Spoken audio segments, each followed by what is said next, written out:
the house on fire.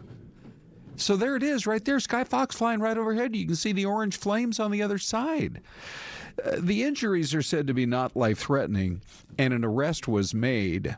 But it's hard enough for firefighters to, in this heat, to respond to situations where there's just a problem with the electrical or there's lightning strikes. Yeah. But if somebody's purposely setting a fire and trying to hurt a family member. It's so frightening. It really is so disturbing. I think we've had, for those of you who follow some of these headlines coming out of Phoenix in particular, we've had a few of these headlines, unfortunately, where we've had sons either accused of attacking parents or accused of shooting or killing parents. Or we've had at least a handful in the last few months, and it's very troubling.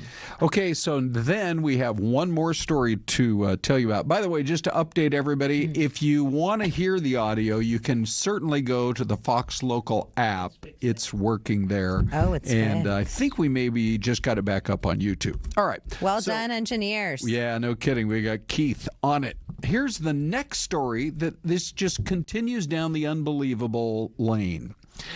This is a story that we told you about yesterday morning, and now we can tell you that a man has been arrested accused of setting this fire as well. This is surprise. And police have identified Carmen Lee Caldwell facing felony charges, not just of arson, but attempted first-degree murder.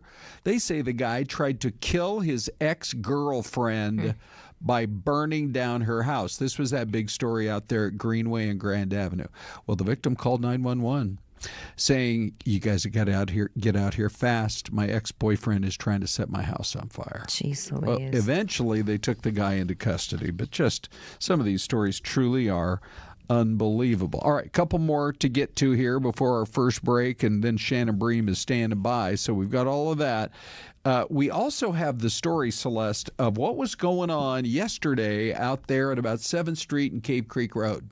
Did you see this? We carried it live yesterday morning when this first happened. It's very unusual for us to see something like this. We unfortunately, we have car crashes all across the valley, but we're the 5th largest city in the country. Yeah. But this was unique in that the vehicle struck a fire hydrant, and the water just gushed into this parking lot of this church. I mean, they basically said it created a lake. I was trying to come up with names. What would we call this lake if it were to be there more permanently? Well, it depends on the name of the church, because the church now would have had lakefront property, right? And well, then you got to call it Lake George Strait. Oh, because oceanfront property is that's true. Or maybe it's like this is the holy water. Anybody want to be baptized? There you go.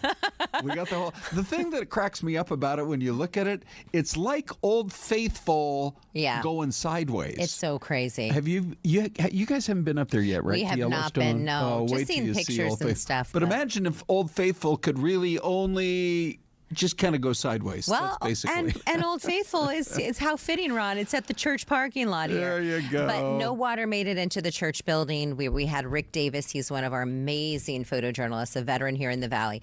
He was actually reporting live there yesterday morning, and he said it did not make it into the church. And knowing the heat that we're experiencing in the Valley, I guess the sweet silver lining is that they shut it off pretty quickly, like maybe within 30, 45 minutes. Yep. And it's probably all dried up by now. Hey, one last story before we go to break. The report came out. This is Wallet Hub. This is really interesting. These are the states with the highest levels of debt delinquency. In other words, they take on, people take on car loans or whatever, student loans, et cetera, and they're not paying them back. And Mississippi is number one at almost 14% of people who have taken out loans, car loans, mortgages, et cetera, and they're behind on their payments. And then number two is Louisiana. And then Arkansas, West Virginia, and Alabama. Now, those are some of the poorest states. Arizona is on this list. I guess it's okay that we're kind of in the middle. I'd like to see us doing a little bit better, but we are number 20 on the debt delinquency list. So we're kind of right in the middle. Yeah.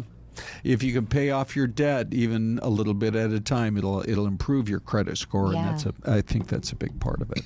Okay. So, Celeste, here's Yes. what's coming up next. My goodness, is this the mystery camera? Yeah. Can I there's pick a your country? preview. Can I just say America? Okay. Yeah, it's one of the 50 states. And we have Shannon Bream coming up next.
All right, everybody, welcome back. I'm telling you, Celeste, this may be the hardest mystery cam. You guys have 15 minutes to figure it out. Yeah. But it looks like a bunker, like in the middle of... yeah. Well, it's on top of a building you can see because, I mean, you can't even see the town down there. Yeah, you think... Okay, so... and it's a brick, and it's cloudy. It's cloudy. You know, Kelly is... He's doing this on purpose, He Ron. really is. Because I think, Ron, you've been so many places that I think he's trying to stump us today. Okay. He's stumping us, that's for sure. Schenectady. So, speaking of places to go and see and explore, Celeste, I thought I would share with you.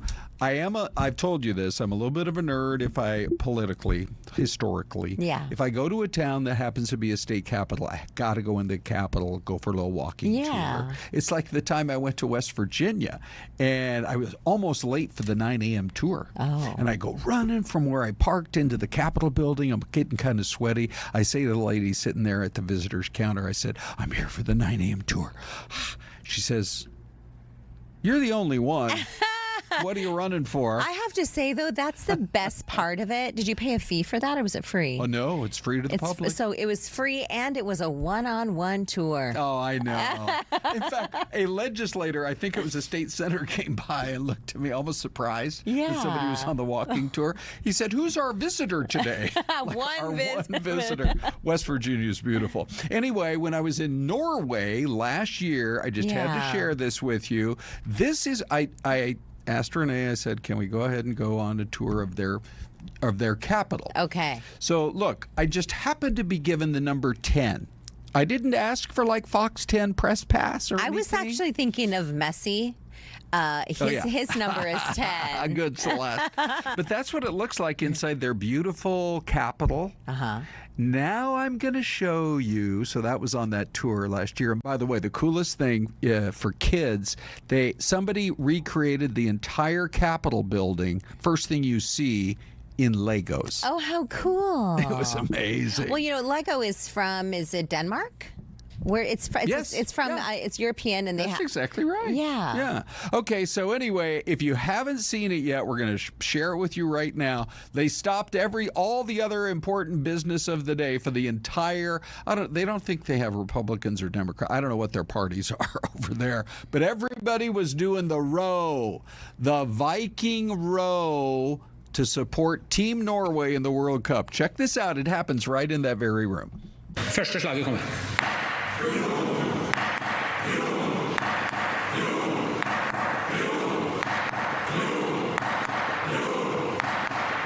Heia Norge!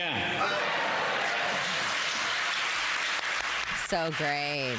As you would expect, the whole world is getting into the World Cup. Yeah, that's so and amazing. that includes Team Norway. Their fans have been doing this row all over the USA.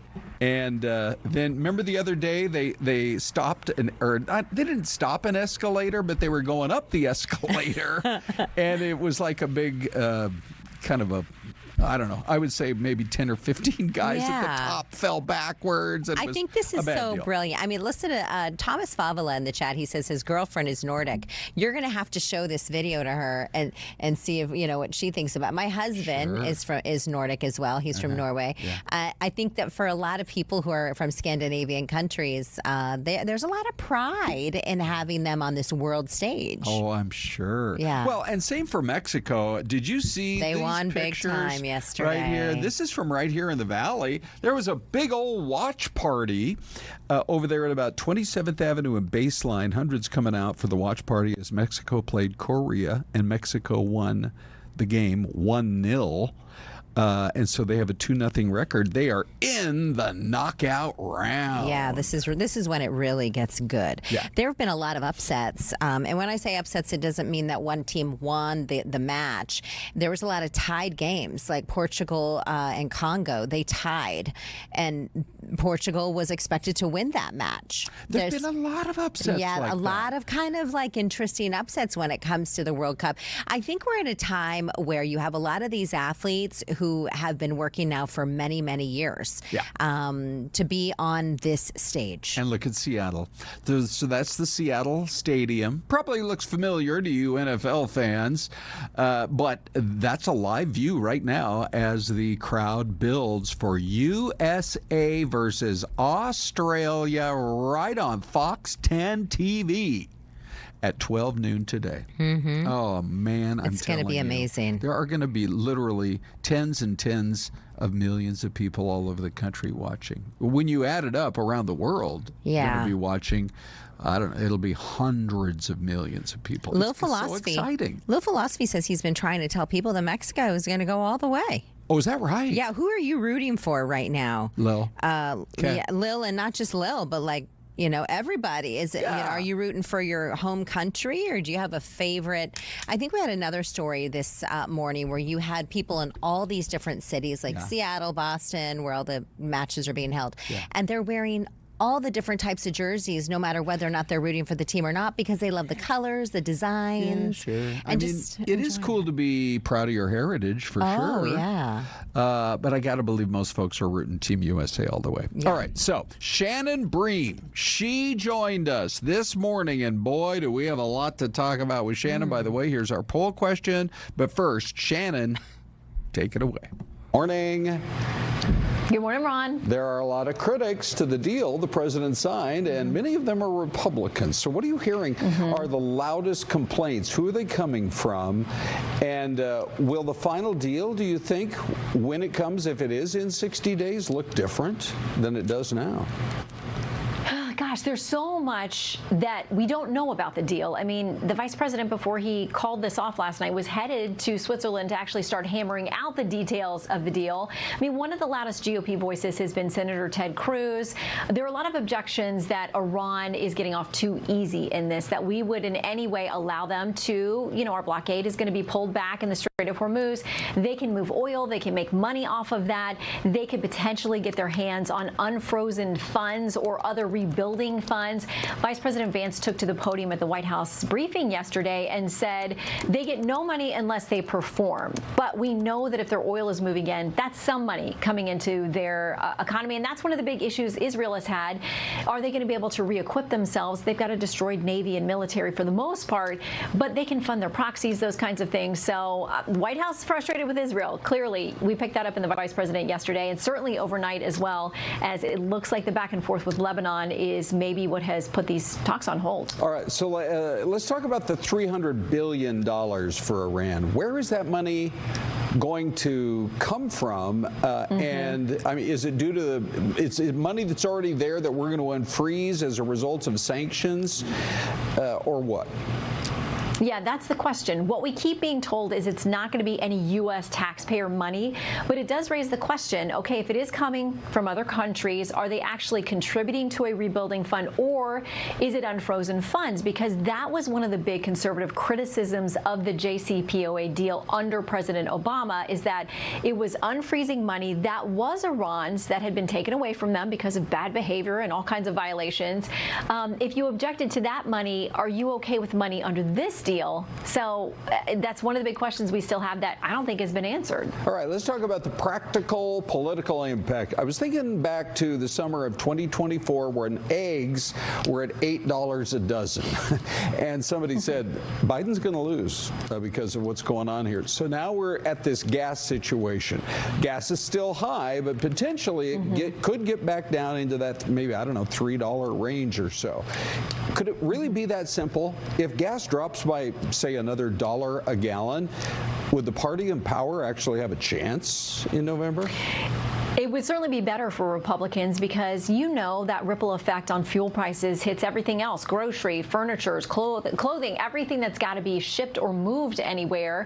And analysts generally say what's going on in the economy in June, how people are feeling there, is kind of their set point for the midterm. Now, if there was some radical, wonderful savings that came in, may sway a few people, but we know that filling up our gas pump, if you do that every week, that is a real-time check on your own household budget and how you're doing. So, people may be excited to see it moving in the right direction, but all of our polling shows that people blame President Trump and his policies for them and their families struggling financially. Can you change that perception within 3 or 4 months? Even if gas drops, the housing issue is just, you're looking at close to $500,000 here in Phoenix to buy a starter home.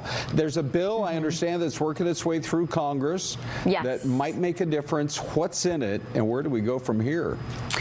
Well, it's had a lot of bipartisan support, which is the interesting thing, because there are not many things here in Washington that have a lot of bipartisan support, but it is aimed at all those things, making it easier for first-time home buyers to get in. The president's hoping that interest rates will move in the right direction, and that will ease the difficulty in mortgages. But at this point, all the economic data would be pushing towards a move toward higher interest rates, potentially. Kevin Warsh, the new guy heading up the Fed, they didn't move the interest rates this week, and that was a unanimous decision. There's a lot in the housing market that is making it really difficult, and this bipartisan group is aiming to make things easier for people to get in, at least at the ground level, and then be able to build from there. Okay. All right, so let's talk about it. Here's our poll question. If gas prices, so we have seen them here in the Valley. There are some gas stations that I remember were at $4.99 Celeste, and now they're at $3.99. Remarkable, right? It is pretty shocking, and that's really before the full effect now of the reopening of the strait can be felt. So if we could possibly, if we're at $3.99 or $4.10 right now, if they possibly went to $2.99 or less, would it really make a difference in the election? 75% are saying Trump will get credit for that. Over 20% are saying no, the odds are against Republicans in an off-year election, and better gas prices just aren't going to get that done. Plus 4% say it might make it a closer vote. GOP might hold the Senate. It might not be a huge blue wave, but you grab that QR code. Let us know what you think. All right, let's take a look at some of your numbers on YouTube. And 800 votes right now. We're coming up against the break, so we'll get to Big D after the break. But 37% of you say yes. People will give Trump credit for that. 52% say no. Odds are against Republicans. Quick note to remember on this. In the history of the United States, most presidents are blamed for what is happening after a war, except after 9/11, when President Bush was it really united the city after the 9/11 attacks. That is the exception to the rule. It's good, Celeste. Yeah. Good info there. All right. Kelly Laws filling in for Dean. He's making life hard on us people, but give us your guess. Where's the mystery cam?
Oh, we love seeing Old Glory flying in the wind right here. Yeah, we do. It's a tough one today. But where do you guys think this just might be? So we've got a few different ideas, which you can imagine. I mean, there's not a whole lot of clues. Stuff to work with. Here. So you have Hawaii from B. Miguel, which is pretty windy, right now there in Hawaii. Texas, says Linda Monterth. And by the way, Lil is saying Texas too. Yeah, and then the No Dime is that Arkansas. And then I love Thomas Favela because I don't think it's Fort Huachuca, but he's given a shout out to Fort Huachuca. And somebody else said Fort Knox. Where's Fort Knox? Is it? It's in Kentucky. Okay, I'm going to go with that. Outlaw is saying Maryland. Thomas Brown is saying Rhode Island. And, Burger Boy is just jumping in with that Fort Knox guess. This is a tough one. What are you going to go with, Ron? I would love it if we had a live cam down at Fort Huachuca, but I don't think we do. I guess. Oh, by the way, somebody said, Linda says Texas, maybe even the Alamo. But, I've been to the Alamo, and I think it would look different. I mean, but It's it's pretty such a close shot. Well, and it's green and pretty flat. Okay, green and flat. Green and flat. Green and flat. Okay. Thomas. Oh, I want to change my Egypt. guess to Egypt. There you go. There's some pro-American sentiment from one guy in Egypt. I guess I'm going to go Texas because it's such a big state and it's got 200 counties. Maybe it's Texas. That is crazy. Can you imagine the county conference? You have all these 200 different sheriffs, When they 200 all different. meet up at the Holiday Inn Express in Fort Worth. Oh Okay, my Celeste, gosh. what do you got? I'm going to go Kentucky, Okay. and the answer is Chickasha, Oklahoma. Oh, is that right? Yeah, so Go it's USA, Oklahoma. says Kelly. That's so great. That's very cool. Go USA. Yeah, for sure. Hey, we have an interview. I'm so excited about lining this up because I'm one of their most recent followers. Yeah. Celeste. We Yes, you have Becca and Daniel who came to America to do some exploring, and I don't know if they anticipated this ahead of time, but they have fallen in love with Arizona. Oh. You guys, we are really looking forward to chatting with you. Hi, how's it going? How to Arizona? Good morning. Ah, okay. Yeah. So, are you? Where are you right now? It looks like you're either in an RV or something. And where do you live? And what do you love about Arizona? So yeah, it is true. We are in our RV, which helps us to actually travel through the states. And what do we love about Arizona? Boy, everything. We absolutely fell in love with the desert, to be frank. Yeah, you I think love- we came with an image of America, and we started in Key West, Florida, and it was beautiful, and we loved it. We loved Louisiana, we loved Texas, but when we got to Arizona, we got exactly what we had bargained for in terms of the Western movies, what it looks like in the desert, with just everything. We even got to see wild horses, which is an absolute dream for someone who's not from America. Oh, that's so great. Now, by the way, so Becca, you're from South Africa. Daniel, you're from the Czech Republic. How did you guys Correct. meet? How did we meet? We met actually working in Dubai. And then Wow. after that, we moved and worked in and on the yachts out of Miami, Florida.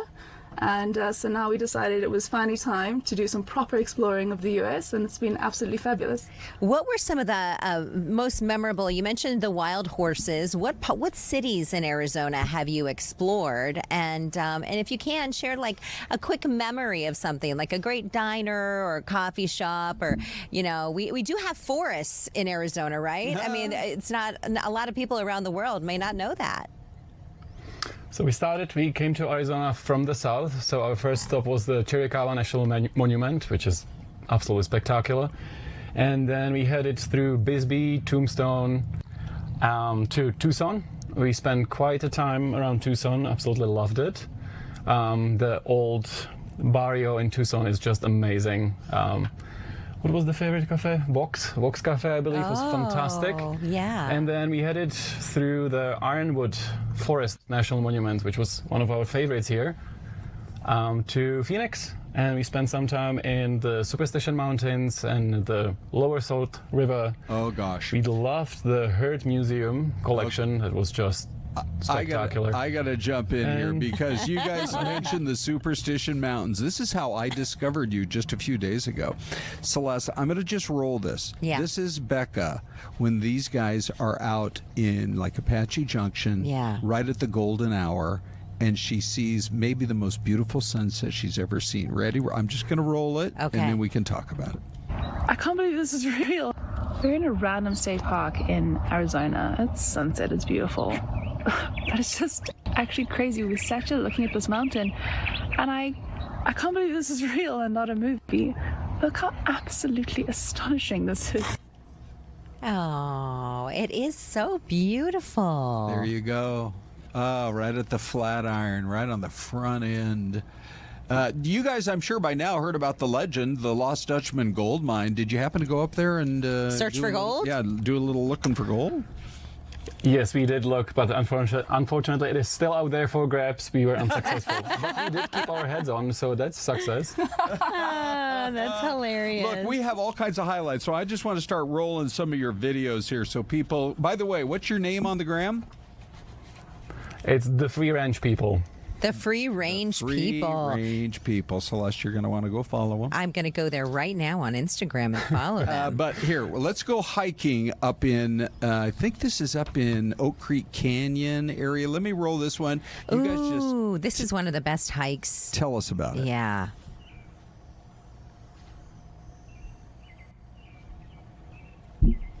Can you tell us a little bit about where are you here? This is down in Oak Creek near Sedona.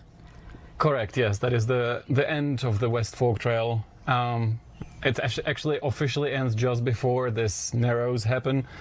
So you have to take off your boots and it's absolutely sublime. And also honestly, we did so much hiking in Sedona and it's absolutely gorgeous. The red rocks, it's quite desert. And one day it was just so hot and we thought there's got to be some other option. And we looked up this hike and it was the most perfect escape from days of hiking in the desert. It's up in the mountain, it's in the pine forest, so we felt like we were a little bit more at home. The views were absolutely spectacular, and then to end it off, you get to take your shoes off and walk through this crystal crisp water.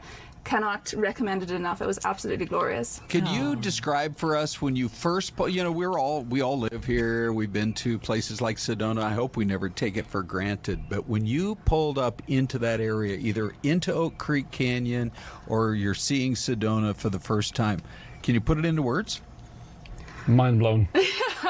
We're such big nature lovers. We're huge mountain appreciators. And I think kind of like good food, it's not that you have good food and then you think, cool, I'm done. I don't need to eat ever again. You just want more and more of it and you appreciate it more. So when we drove in there, we got to see these beautiful red mountains and it was at sunset, which was by design. So we got the absolute full spectacle and it was just absolutely fabulous. And we can't recommend it enough. And we've had so many Arizonans, like thousands and thousands, reach out to us and say, thank you. I forgot to appreciate what I have and how magical it is. And that's exactly what our account is about, is just getting people to recognize the beauty of nature and how much we actually have access to, and that you don't need to do anything extraordinary to have an extraordinary day. You just really have to take a moment to appreciate what you have around you and to remember to fight for it. That's so true. Gratitude is so important each and every morning. And you're right. There's a lot of Arizonans who've never been to the Grand Canyon. I know. You know, and it's about 5 hours north of Phoenix. And so I think I just gave you a follow on Instagram, but I think I was checking out some of your other videos. Do we have more, Ron, that we're going to show? Let's roll. Let's roll the next one. 2 more. So here we go. I don't even know what it is, but ready? Okay, what's the best part of Sedona? Oh,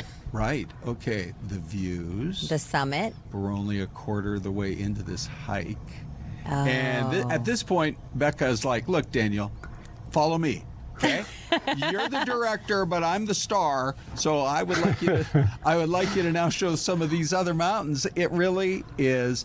Do you guys think there's a viral trend now happening where people are coming to America who have never been here before? They're coming for the soccer, and you know, over and over again, they're like, I can't believe Buc-ee's. I can't believe high school football stadiums that seat 15,000. I can't believe these mountains.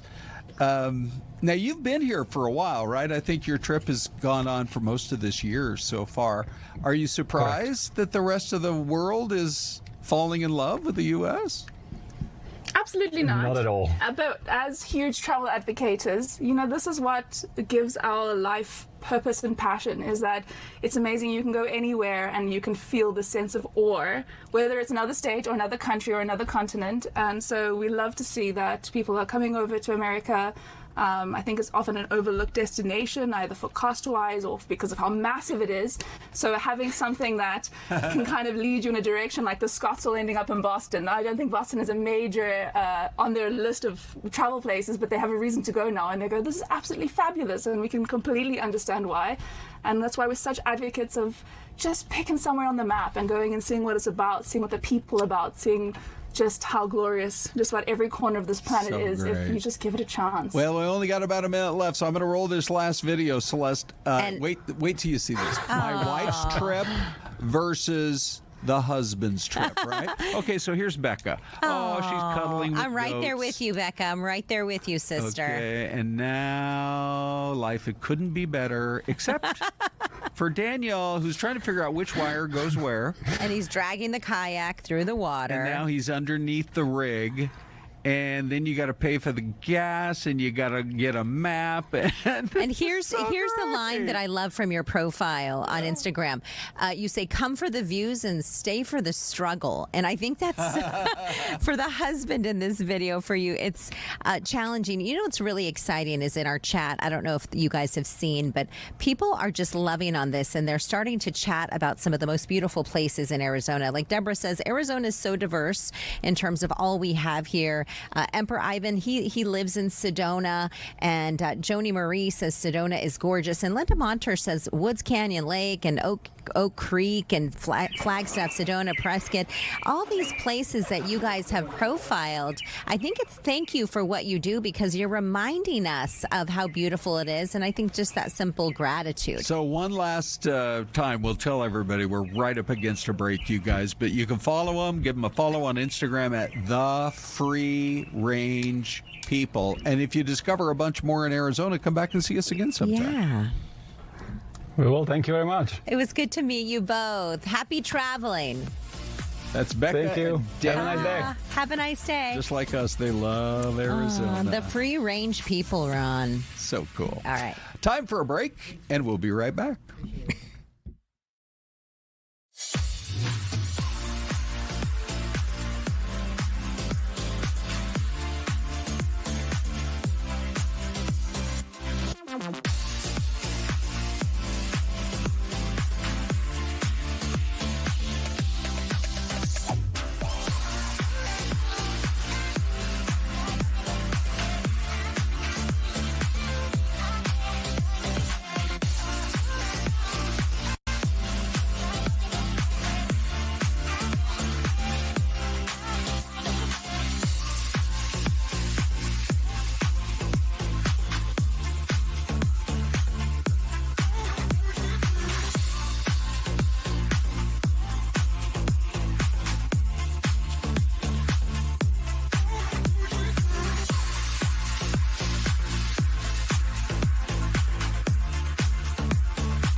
Hey, by the way, don't forget to vote in our poll question. What if gas keeps dropping? What's your prediction for whether it will impact the election or not? You can grab that QR code.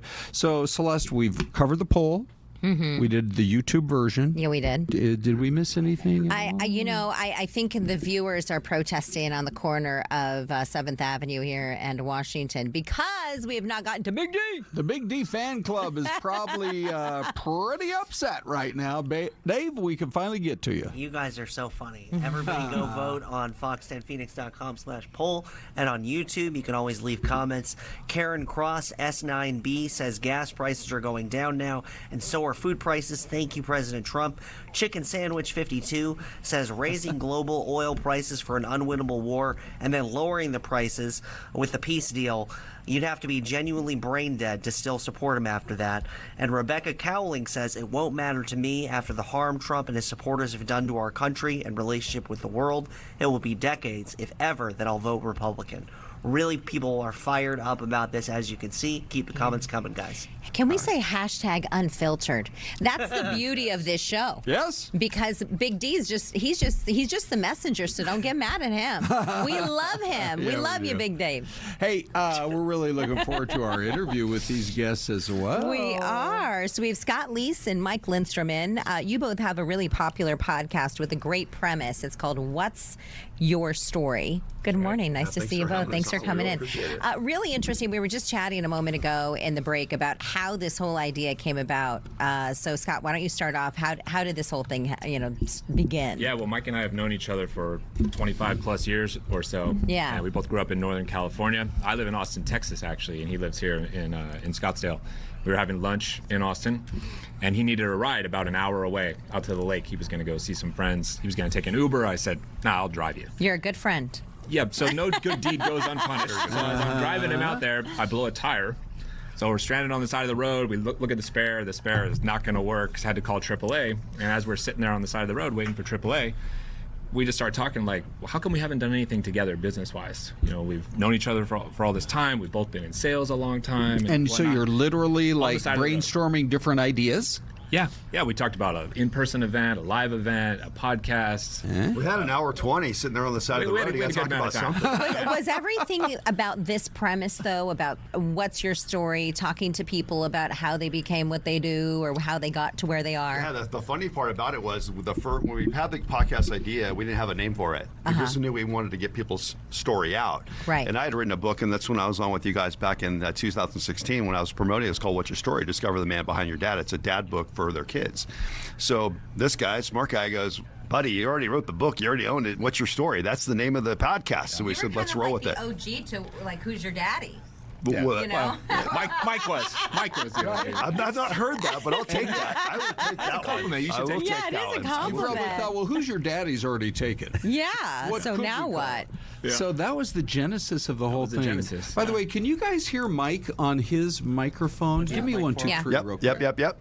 Mike on the mic. We can't hear it very well in ours, but they say that they can hear you okay. All right. Okay, good. All right, so then episode number 1 starts. Yeah. Tell us about it and where you guys have gone from there. First episode actually went live in October of last year, and right now we've been told that we're the fastest growing independent podcast in all of Arizona, so we're pretty proud of that. Yeah. Wow. Shout out to our first guest, which Dave is Scatchard. Dave Scatchard. NHL great. Local here, used to play NHL hockey.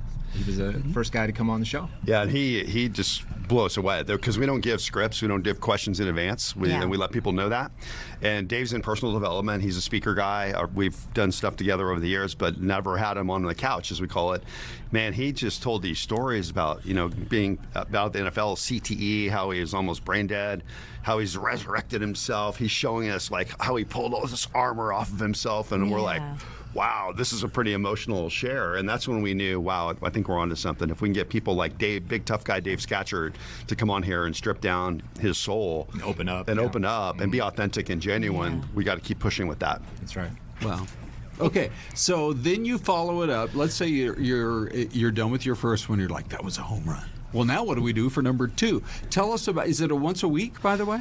Well, we release episodes once a week. Yes. I live in Austin, Texas, though. Right. So I fly out here every couple months, and we have long days. Like yesterday, we recorded 9 episodes. So we were in the studio for 11 hours straight, recording 9 episodes. By the end of the day, are you just like, oh man, what is happening? Yes.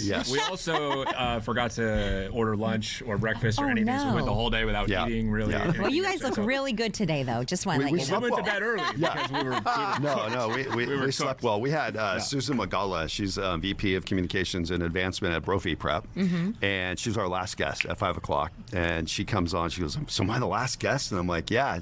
She goes, "Well, you guys look pretty good." I said, "Well, we get the energy from the guests, but in between, we're like, oh, all right." got 50 more minutes. But then when the guests start talking, as you know, you lock in. You're like, wow, you're just mesmerized. There's like an adrenaline rush that kind of comes in. You know, I feel like, and Ron can probably agree with me on this, every time we have somebody on, we learn from their experiences. And so when you guys are interviewing these people, if something pops in your mind, let's start with you, Mike. What's something that you've learned from somebody that you've interviewed? Yeah, I mean, I was surprised at the beginning because the first sets were like 10 of them that we shot in a day. So you're pivoting right then and there. They may not drop for like a month, 1, 2, 3, 4, 5. So in that day, you're learning by the minute. But people are coming in and talking about longevity, peptides, wellness, sobriety. I mean, how many times? I don't even know. If we went and counted our clients, I bet you a third of our clients have talked about some kind of addiction. So that's the part where people really bare in their souls. So when people talk about surrender, we interviewed Ian LePayton. He started a Spiritual Gangster clothing line. And I asked him that question point blank. I said, you're the third person on this couch that's talking about surrender. What does that mean to you? Yeah. And he says, it means playing for the winning side. I'm tired of playing for the losing side. I needed to change my life and playing for the winning side. So I walk away from that. I'm like, boom, that just stuck with me. Yeah. So when I have clients that go through addictions, I show these clips to my clients, and they're like, wow, that's an inspiring way of looking at it. How about you, Scott? Tell me about an interview that really sticks out for you and why. Well, the first thing that came to my mind is our interview yesterday with Hugh Lytle, who's running for governor in Arizona. And he was a walk-on quarterback, came from a small town, and one of the consistent themes from all this local talent here in the Valley is people who kind of come from nothing and they make something of themselves, which I think is such a relatable kind of American story, right? You come from small town, middle of nowhere, you know, no extra help, you build something up yourself, and you just kind of relate that story to everybody else. And everybody has this rocky kind of history. Nobody had a straight line towards their success. No, zero. And I think everybody out there can relate to that. And I think it teaches people, too, that when you're going through those rocky times, one, you're not alone. That's 2, you didn't pave the path. You know, somebody actually trailblazed it before you. And 3, you're going to make it. Yeah. Like, you just keep working. Eventually, that day's going to come. And 4, if I can add one, is you send the elevator back down. Yeah. Because all these people who are coming on our show are telling their story to help other people who are on their way up, something they can learn from, be inspired by, right? Yeah, I mean, Dave Scatcherd said that in that first episode. He said, and he looked it right in the camera. It's like, if there's one person out there that can relate with what I'm saying, this was time well spent. Well, we have got to wrap it up. We got a couple final stories here this hour, but tell everybody how they can find it and what to expect when the next episode drops. Yeah, the episodes drop every Tuesday. You can find us on whatsyourstorypod.com. There's links there to all of our different social channels, so make sure you like, follow, subscribe, all that good stuff. Yeah, I'm excited. No, we do the 10 that we can't give all the names away, but the Hugh Lytle one was interesting, and that's the first person that we had that was political, but he was independent, and we didn't promote him and say, hey, this is our guy. But having people like that out there just going out there and be real, people are using the podcast mechanism, as you well know, to be a squawk box for whether it's campaigning or promoting their business. So we're excited. We've had him on this show before, and he's pretty interesting. All the way up to the governor. So we got to get you guys on our show. Yeah, for sure. Yeah. Ron, are you ready to surrender, Ron? Sure. We're ready to surrender our souls. Thanks, you guys. Hey, speaking of having a great story to share, maybe our favorite story, Celeste, of the whole day. Yes, Ron. Do Watch tell. This is the couple who just celebrated their 75th anniversary. I'm very grateful. Very grateful. The charge for the wedding for the chapel was $10, and for the minister, another $10. But our marriage license costs $2, and so we said our vows. And $2. I got her for $2. He said, "That's the best $2 I ever spent." We never went to bed mad at each other. We never had an argument that was serious. They were all over in about 2 minutes. So great. So anyway, this is Gil and Jerry Moreno, married in L.A. back in 1951. In their early pictures, look at them. They look like movie stars on the beach. They're so inspiring to us. And yeah, the cost really was low. And nowadays, they keep talking about how expensive these weddings are. So Celeste, let's talk about it. Do you have look at you. Yeah, that's me and Gary. What did you guys do to try to keep the cost down? We had 60 people. Okay. At our wedding, it was very, very small. I love these pictures, by the way. Look at Gary. Oh, thank it's like you. I think this is the right move. He's a pro at that eyebrow raise. We did our own flowers. I just found a woman, like a mom off the street, and she kind of did the flowers for me. It wasn't a fancy florist. The wedding invitations were super basic. Yeah. My sister did my hair and makeup, or I had her friend did the makeup. It was very basic, and it was very quick. He proposed 3 months later. We were married. That's the way to do it. Yeah. Here's Renee and me. I'll tell you one way I saved money. I took that picture. Photo. So how'd you take this photo? Well, I put it on a tripod and hit the 6, 5, 4. Wow. I'm like, come here, Renee. We got to pose for our invitations. Oh, sweet. And the other thing that was kind of cool is her mom was like the best cook I ever knew. Her mom, Betty, and my mom, Julia, they made our wedding cake. Oh, how great. I bet it was cakes even can more get delicious. Expensive. Yeah, they can. And I have one of my favorite pictures of the two of them laughing in Betty's kitchen the night before working on the wedding cake. So, Ron, I think I have one more photo in there to show. Okay. And you asked me for a photo of the wedding. Oh, wait. That's Alexa's wedding. It is. Oh, my gosh. Yeah, that's right. You and Gary, you came out to when my daughter Alexa got Look at how married. beautiful she is, Ron. Both of you guys. Look at that. And I Supermodels. I remember. So I said I looked up on my phone weddings, and I thought, oh, I got to surprise Ron with this. This is us. This is Celeste and me.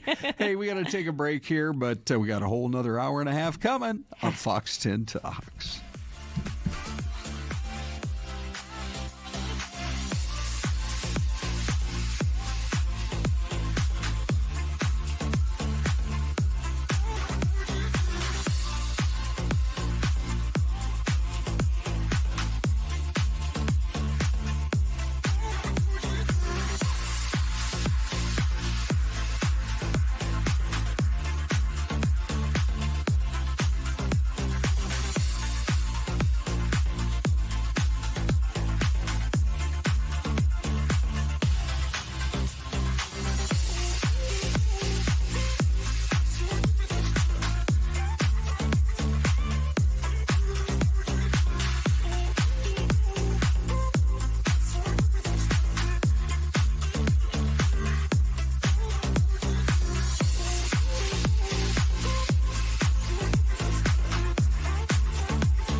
Friday. Happy Friday. We are in a Friday kind of mood. Yeah, we are. Sure.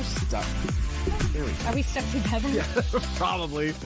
It's been so. We've worked together for so long that we are kind of one, aren't we? We probably are. We've morphed into one person. I don't know if that's a good thing or a bad thing. Oh, I know.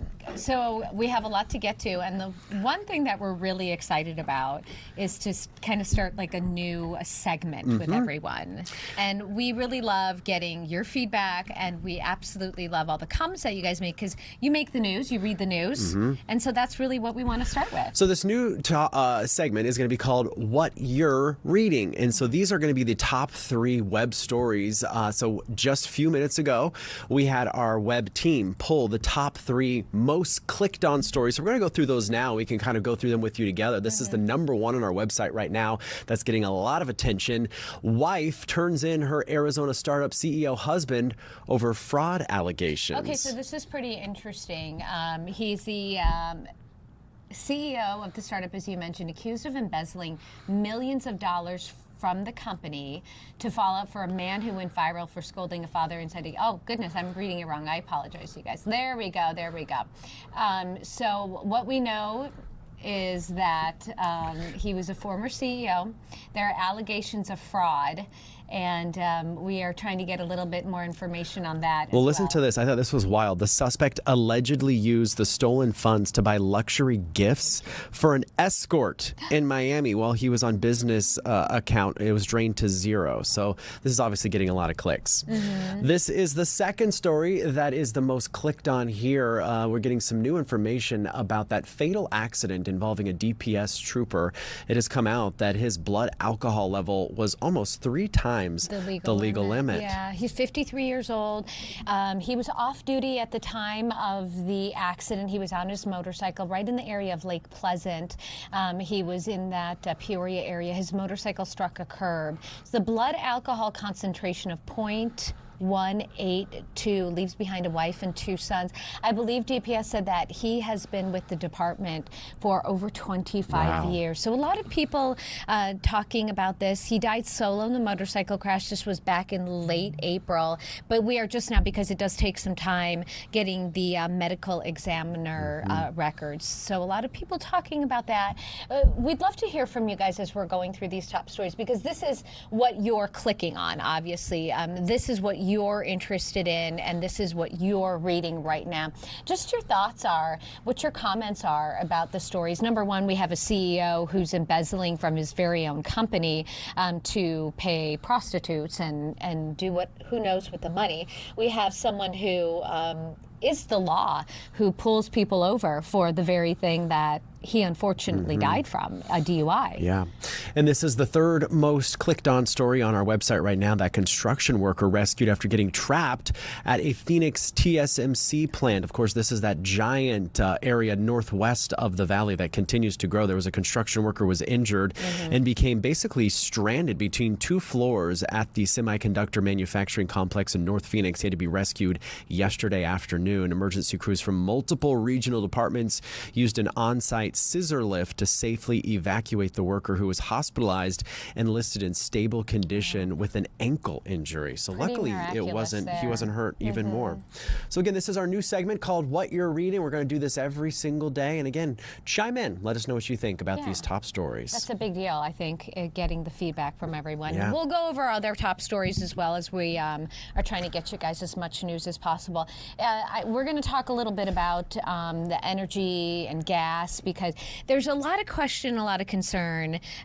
Some of what we were reporting this morning was that the deal is not necessarily off, but it's on hold. That is the deal between the U.S. and Iran. And obviously, when we saw the war begin, we saw those gas prices go up a lot. So we want to talk to energy fellow Ed Hers. He's a lecturer over at the University of Houston. Professor Hers, good afternoon. Good afternoon. Thanks so much for taking the time to talk to us. I think this is kind of such an interesting topic, because you not only talk about gas, but energy in general. But I think the big one that a lot of folks, unfortunately, are talking about are those gas prices. After the war began in Iran, we saw those gas prices just skyrocket. Walk us through kind of what we're seeing now, what you expect to see happen, and when we might start to see those gas prices go down. I know we have started to see them come down now below $4 a gallon for the first time in a while, but what are we seeing? Well, that's down just a little bit. And I think we're going to see higher fuel prices, gasoline and diesel, out through the end of the year at the very least. We know that there's not a deal yet. I mean, the president has said there's no deal. So let's just look at the economics and not the deal, because that's a political and military situation that is really beyond what we can assess. So starting in January, the price of oil, WTI, West Texas Intermediate, was $56 a barrel. That's after we had removed Maduro from running Venezuela. And just as an aside, in the U.S., we look at the WTI price. We don't care about the Brent price. The Brent market is a trader's market. It's not an exporting market anymore. Production's dropped 4 million barrels a day in the last 15 years. They have to import oil. So and actually what they're doing is they're buying from the U.S. The U.S. Produces about 14 million barrels a day. We consume between 18 and 20 million barrels a day. Last year, we imported 6.2 million barrels a day to match up with our refinery requirements for heavier crudes. More than 4 million barrels a day of that comes from Canada. Of the oil that we imported from behind the blockade, for example, Kuwait, Saudi Arabia, so forth, it was about 490,000 barrels a day. So the U.S. is really in a pretty good situation in terms of being able to maintain a fuel supply. The issue, of course, is just the price. So as soon as the war started, we saw tankers chartered to take fuel from the Gulf Coast to Asian markets. Many of the Asian economies are not self-sufficient with gasoline and diesel. So right now, the producer or the consumer in Houston and the consumer in Los Angeles is bidding for these gallons of gasoline against consumers in Tokyo. And again, consumers in Europe as well. The blockade of the Strait has taken about 10 million barrels a day off of the market. Ordinarily, that would have driven the price up to about $196, $200 a barrel, $56 low. And the way the government has blunted that has released 172 million barrels from the Strategic Petroleum Reserve. The International Energy Agency has released another 274 million barrels. China has stopped importing 3 million barrels a day, so they've cut their imports dramatically. So the actual net impact of loss of production to the global market is really just 2 to 3 million barrels a day, and that's why the price hasn't gone up much above $100 at its worst, and also why it's not going down much below $70 a barrel right now. Can we talk a little bit about that petroleum reserve that you mentioned? President Trump said this week that America was 4 weeks away from running out of oil from the reserve. So lowest levels now since 1983 when it was filled up for the first time. What is the concern there? How long will it take to replenish? Do we need to worry about replenishing it and so on? Well, we need to keep that reserve in place because we are dependent upon oil to drive our economy forward. This is literally what greases the wheels of U.S. commerce. Releasing this reserve was, in my opinion, very poorly considered. 172 million barrels from the SPR, almost 100% of that went overseas right away. Exactly as the releases from the SPR in 2022 that were undertaken by the Biden administration. At that point, the Republicans were complaining that President Biden was buying votes in the midterm election. Well, now here we are again, 4 years later, and goodness, the shoe's on the other foot. That oil went overseas. There's no doubt about it. So we're at a point where we've run down our inventories, not only our strategic reserve, but our commercial inventories. Oil traders are not religious. If they can get an extra 5 cents a barrel, they're going to ship that cargo. Wow. So I guess I guess our big question is obviously you don't have a crystal ball, but you mentioned this deal's not quite signed, sealed, delivered just yet. So should we as American consumers of oil be concerned that this is not kind of done yet and that we are, as the president said, weeks away from running out of these reserves? No, that's absolutely true. We should be worried about this. The CEO of Chevron, Mike Wirth, the CEO of ExxonMobil, Darren Woods, they've been on the road telling us we're running out of the physical inventory. In Northern Europe, they hit the bottom of the barrel, if you will, with diesel, and the price went to $150 a barrel last month in a couple of locations, and also for jet fuel, it hit $200 a barrel. Wow. And once these releases stop, then we're going to see the price begin to go up quite a lot. And if China goes back to importing 3 million barrels a day, which they can do, they have a lot of leverage across this market. They can do that. I mean, they have the money. It's one of the wealthiest economies on the globe. They can buy this. That would drive the price right on up, $150 a barrel, $200 a barrel, easy, if we don't get the Strait of Hormuz open. And even then, if we open the Strait today, the U.S. Navy has said it would take 3 months to sweep the Strait, to remove the mines. Iran certainly doesn't know where all the mines are. The Navy was blowing up the mine layers as fast as they could go out. We need to make sure that Kuwait, Saudi Arabia, Iraq, Bahrain, the Emirates, Qatar can put their oil wells back online. Qatar's got to restart their LNG export facility, and because it's been offline, that's driven up the price of electricity in the Northeast United States because they rely upon LNG to top up their market, and it's driven up the price of diesel disproportionately to the price of gasoline. Very complicated issue, and one that pretty much everyone is keeping their eyes on because it does affect everyone. Thank you so much for your knowledge and your time. We appreciate it. Thank you. All right. Interesting topic, right? All right, real quick, I want to take a quick look before we say goodbye, because this is the stadium up in Seattle, which will be hosting Team USA versus Australia in just a matter of minutes. And look at all the teams, or I guess the crowds going in. Fans.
We're up. Welcome back, you guys. We're taking another live look at the Seattle Stadium. Obviously, World Cup fever has landed in Seattle, and this is where the Team USA will be taking on Australia in about 45 minutes from now.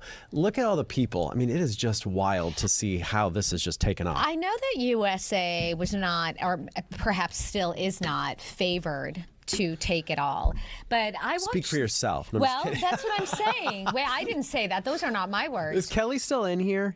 No, Kelly had. He was in head to toe, all of his in USA gear, and so it was a great jersey. Yeah. But if you watch, our guest is too. Oh yeah, we're going to bring him in. But if you watch that game last Friday, USA versus Paraguay, I thought it was incredible. And I don't know a lot about soccer. I do. My family all watches, so I. Learning. But man, you couldn't help but just like jump up and down and cheer for it's the team. exciting. Yeah. And then they are playing Australia, and Australia won their match last time. So this is really important because whoever wins today goes on to that next level 32. There you Look go. how much I've learned. Yeah, I'm really impressed. Look how much I've learned. We don't need a sports team anymore. We got Anita Roman. There we go. All right, let's bring in our next guest who's going to break this all down for us. We have Eric Wynalda. Good morning, sir. Are you impressed, Eric, with my knowledge? You like that? We love the get up. The program.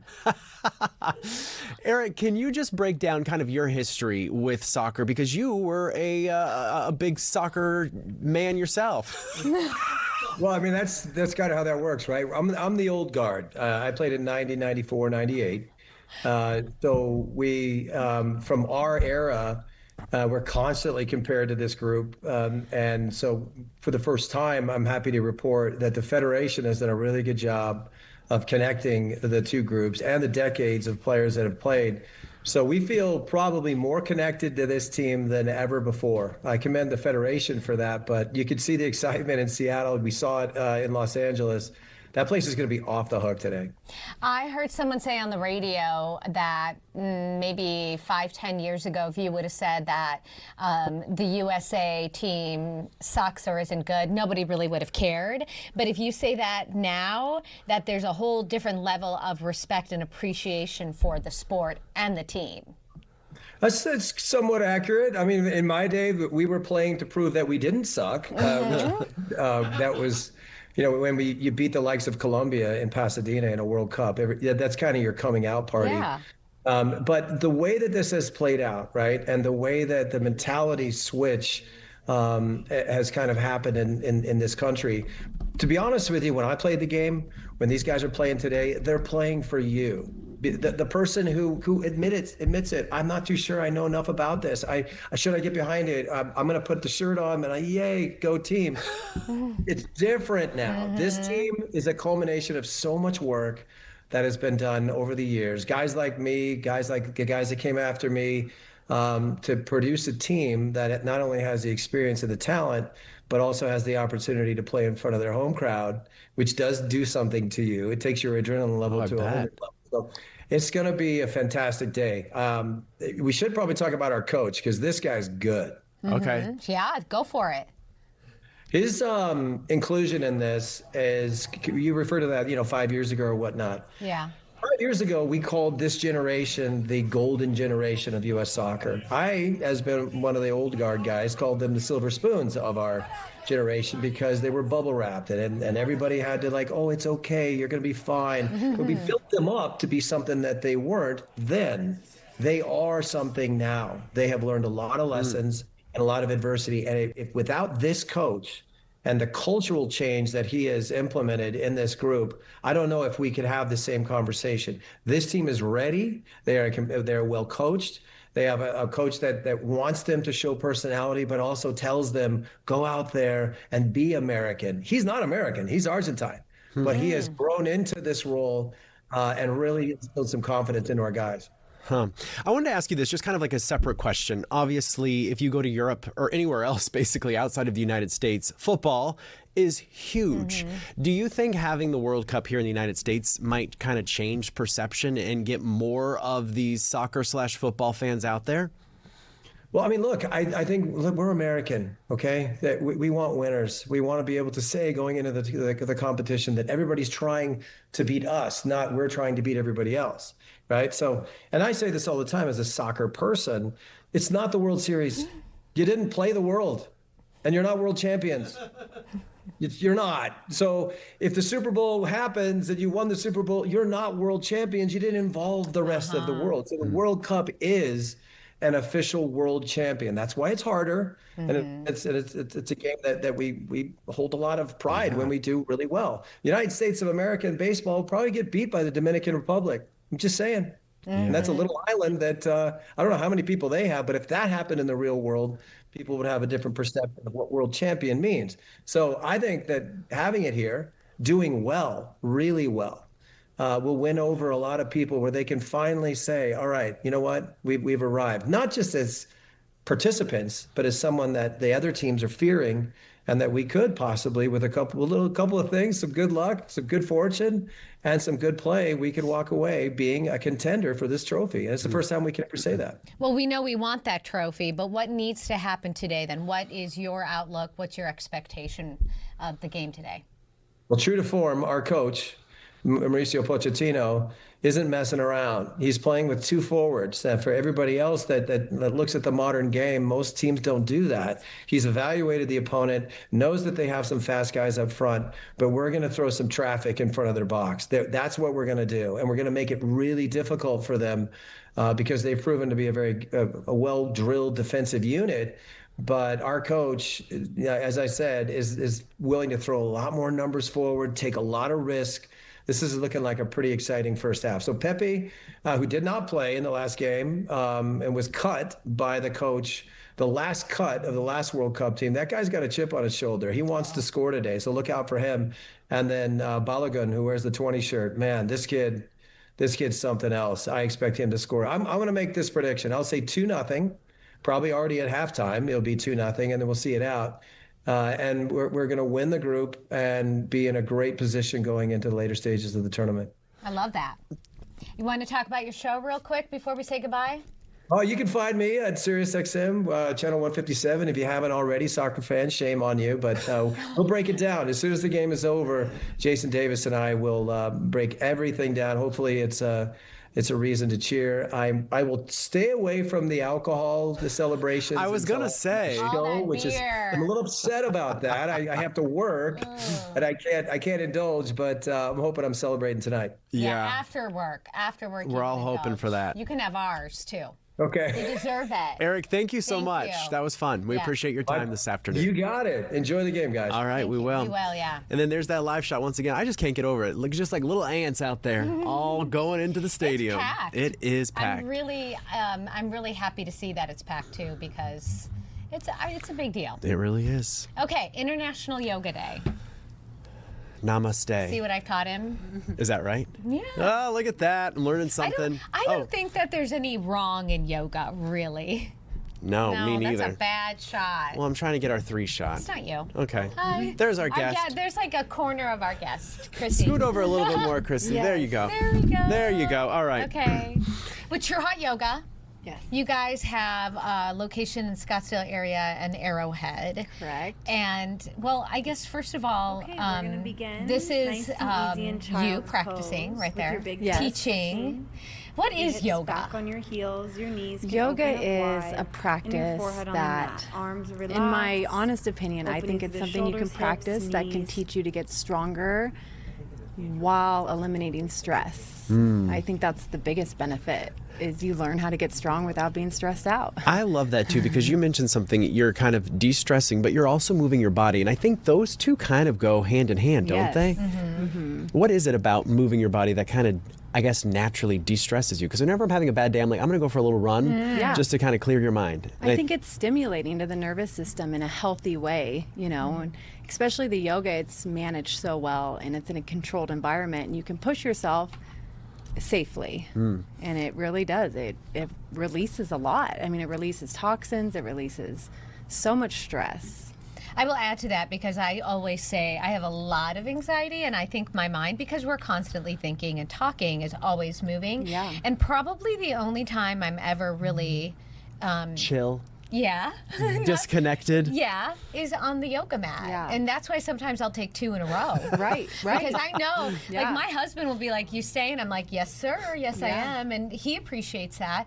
But it is the one time where, especially I feel, because I practice hot yoga as well, when that heat and that humidity are turned on, your focus is breath.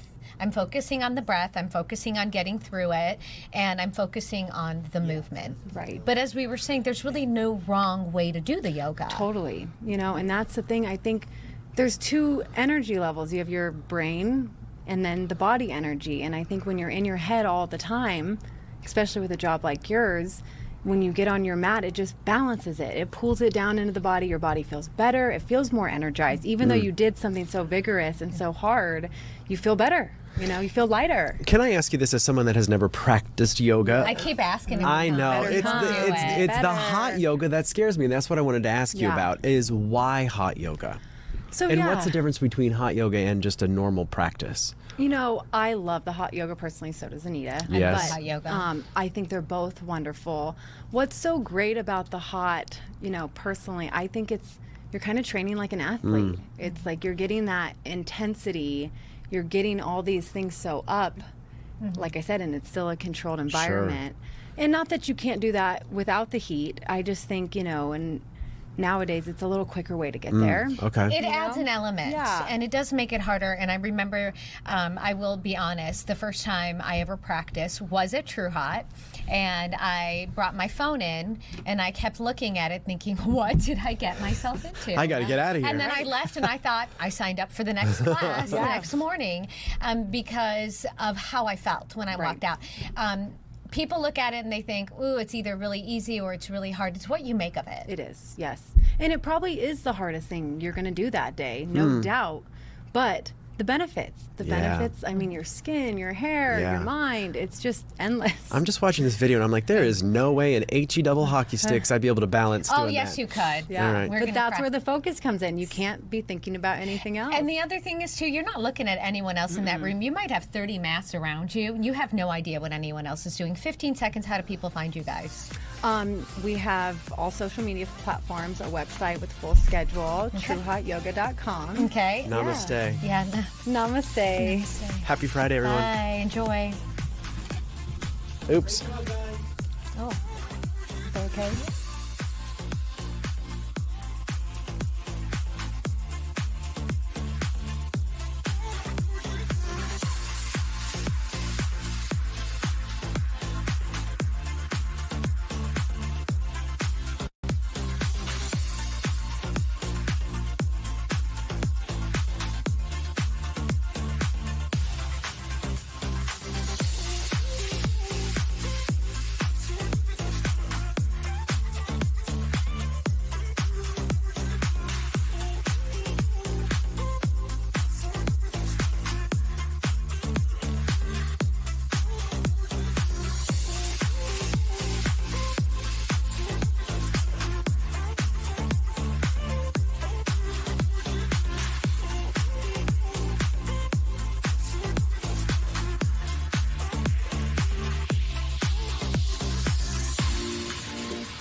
Testing.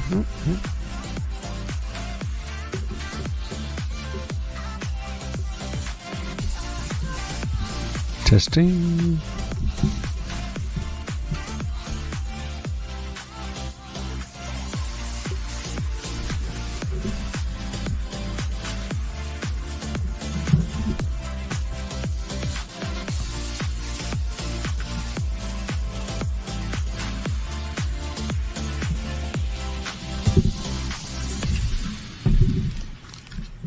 Hey, James.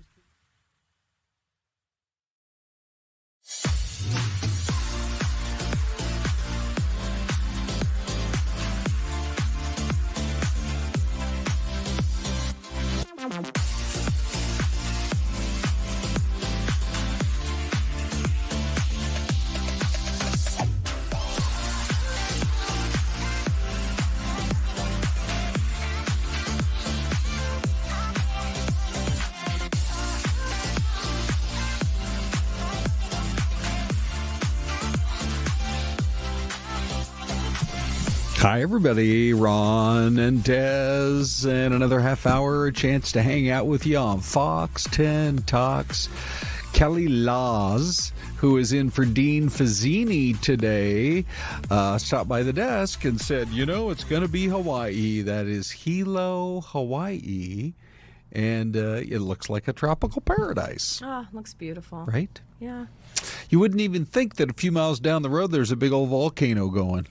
Yeah. Right? Kilauea? Kilauea, it's so active. No kidding. Okay, so Des, how's the day been going for you so far? Good, busy. Still Yes? a lot of work to do, but yeah, it's been great. It's Friday. Yeah, no kidding.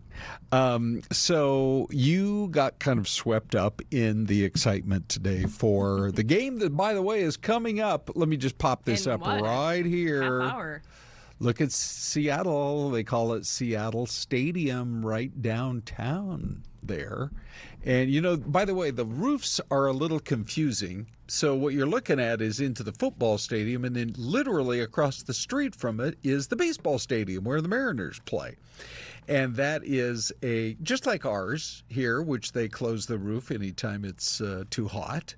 Up there, anytime it's going to rain, they just slide that roof over, and boom, you'll never have a rain out in Seattle. That's perfect. Yeah, they need it. Right. It rains a lot in Seattle, right? Yeah. So anyway, tell us a little more about your 9 a.m. report with Richard. I mean, he's so fired up. He's just awesome. He needs no introduction, no explanation. Right. He's just the best.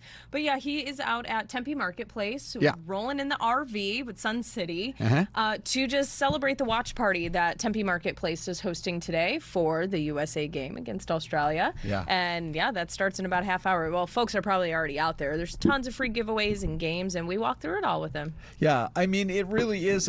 I'm kind of amazed. We're 28 minutes. Well, I don't know if it kicks off right at noon. They probably have a few festivities, but I'm still amazed at, you're looking, it almost feels like you're up on the Space Needle looking down at it. But all those people are still kind of filtering into the stadium. And this, to me, is probably, I would say, Des, one of the most anticipated soccer matches at least in our recent history here for Team USA, because let's face it, the World Cup only happens once every 4 years, and some folks didn't even think we were going to get out of the first round. Not only that, I think we got a decent chance to beat Australia. Mm-hmm. I think so too, yeah. Did you get him on the record? He didn't go into that. No? I don't want to Okay. jinx anything Well, so you guys had so much fun. We had to roll with it. If you missed it, here are the highlights. Morning, Richard. We're going to take you on. I like a good challenge. Let's go. We got the foosball table out here. We got Mia Christensen here. I've got my own soccer ball. We've got the foosball table. We got a soccer ball here. I'm going to try to score on Desiree. What do you guys think? What do you think's going to win this game? Come on, Mia. You got to help me out. It's going to be girls against boys. All right, ready? Here we go. I don't know if this is how with one hand, though. This is tricky. Come on, Mia, get that ball. Oh, wait, let me see it. Let's see. Look at that. Oh, we scored. Goal, Mia. That's how it's done. Hopefully we'll see that from Team USA today. Hopefully that's what we want to see, right? And we want to see it here at Tempe Marketplace. Mia, we'll start with you. I mean, this is just incredible. You guys have the ultimate setup to be viewing or showing the game today. Yes, so at 12 o'clock, we're going to be showing the USA versus Australia game right here at Tempe Marketplace. We're so excited to be having another watch party for USA, and hopefully they can take the win again. Yes, and fans can obviously get in on some of the table games we were just playing. You've got other fun games on the lawn. And then look at this right here, you guys. Perfect photo backdrop. And what are these items we're seeing? Yeah, so we have giveaways going on today. We're going to do water bottles, soccer balls. We have a $250 Nike gift card, and we're giving away T-shirts as well. All right, Richard, we need a strategy to get that Nike gift card. We could use that. I've got snacks, but nothing like that. I've got this soccer ball. I'm not giving it away because I paid $9.99 at Walmart for that, and that's my hard-earned money. So I'm going to keep this for myself, but I'll play some soccer with people that come on by. I've got some Airheads. I'm not an Airhead, but I got Airhead candies. We got all kinds of snacks. But, man, these are great giveaways by Mia. Mia's been awesome. a great teammate. She was with me the other day when the USA won, so why not keep it going? She's good luck. Team USA looks fantastic. It's a great setup they have here. It's right outside Dave & Buster's. As you can see, we've got the RV. We're setting it up right now. We've not only teamed up with Tempe Marketplace, but Sun City RV. They've hooked us up with a great rig once again. And yeah, if you're in the area, come on by. Mia's here. I'm here. Desiree, how long are you going to be here till? I'll hang out with you all day, Richard. I was like, first of all, sign me up. A Friday hanging out with Richard Signs in the RV. Yes, please. Mia, that guessing game, that was pretty cool too. Folks got to guess how many soccer balls are in the tube there. And then hang out here with Richard, right? I mean, what time does the party really get started here at Tempe Marketplace? You know, I would come at 11 o'clock for the pregame, but it really starts at 12 when the sip and stroll bar is out here. Grab a drink, cool off, and watch some soccer. I love a good airhead. Mia, these are the best, aren't they? And look at this Sun City RV hookup they gave us, right? This is going to open up so people can walk by. You just go like this and just say, I'm hungry. And I'll throw, look. I got Well, hang on. Well, let's follow you in. Is this ready for the grand tour? Look at this RV. This is like the ultimate setup, you guys. What do you have? Peanuts. We got, the other jerseys. Yeah, we're all set. I'll be streaming as well. For Fox 10 Talks during the 10 to 12 hour, 3:30, 4, 5, and go USA. Yes, we need them to beat Australia today. And look at this, the jersey of Pulisic too. That's a Gabe Warren jersey. He sent it to me. Him and I are like BFFs. Not just kidding. I got that at Dick's. I was gonna say, hang on, I'm smelling the armpit. Does it smell like it smells too good. Yeah, no, exactly. It's not Jay Moore. It's not Jay Moore at all. I mean, it's in my contract. I'm not allowed to sweat, so that's why. All right, you guys. So, I mean, just a glimpse of the fun you're going to have with Richard out here rolling in the Sun City RV, you guys, for the big watch party. Again, USA versus Australia. Mia, thank you. You're awesome. Come on out to Tempe Marketplace. This is the place to be, you guys. Fantastic, Des. Come Richard. Oh, my God. It's a party. So if you want a place to watch that game, Tempe Marketplace. Richard. Yeah, no kidding. So I guess Pulisic is, in fact, one of the big stars. Yeah. Went to Penn State. And, it's like up until 2 weeks ago, there were like diehard soccer fans in America, and then there was everybody else. And now all of a sudden, we've all shifted. Yeah. I'm seeing all the channels report on Team USA today. Even like the news channels are reporting like they're sports channels, for goodness sakes. I mean, just how can you ignore such a big world event? Not even for our country, but world event. You can't ignore that. Right. So. Yeah, for sure. A lot of excitement, for sure. So one of the things we're talking about for sure is this one. And the Brit that reacts to the Southern fast food. Now, this is happening all across the USA and on all platforms. I guess this is TikTok. We've seen a bunch of them on Instagram. And people are coming here, and it's giving us a moment, Des, to just take a step back and remember how good we have it in the good old US of A. Well, it made me laugh, like people that are enjoying all the food. Uh-huh. You know what I was thinking? I was thinking, wow, does everywhere else just eat like so much healthier than us? That they're like really like, this is great. We've never had anything like Well, you know what? We have a driving culture and a drive-through culture, and you go to a lot of these cities over in Europe, and they walk around all day long, right? And this guy, I mean, it is so great. We have so many great food options. Last hour, Des, we were talking to a couple. He is from the Czech Republic, and she is from South Africa. And they have gone viral for their posts on Arizona. Oh, cool. Now, they didn't come here for soccer. They actually came just to explore the USA. Mm-hmm. And they started posting, from Florida, and they're coming across. Then they get to Arizona. They're like, this is it. They're hiking up in Oak Creek Canyon.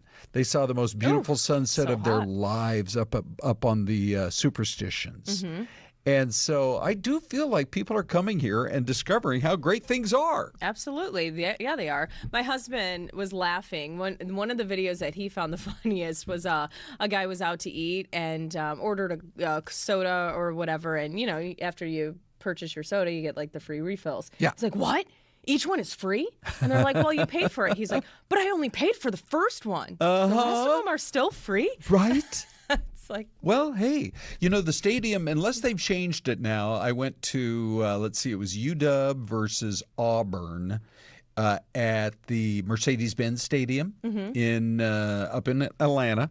And it was cool because they had a bunch of Chick-fil-A's inside, they're based in Atlanta. And then the fountain drinks were outside in the plaza. So you could go back for refills over and over at the ball game. That's incredible. It's so cool. Yeah, you already paid for it. Well, so anyway, that guy lost his mind over Popeyes. And then there's another food item that's getting all kinds of chat, Des, and it's ranch. The ranch. Uh-huh. I mean, the things we have that you don't even realize. Like, what? Does ranch not exist, like, in other countries overseas? I know. Really? All right. So my grandkids are kind of into having ranch with pizza.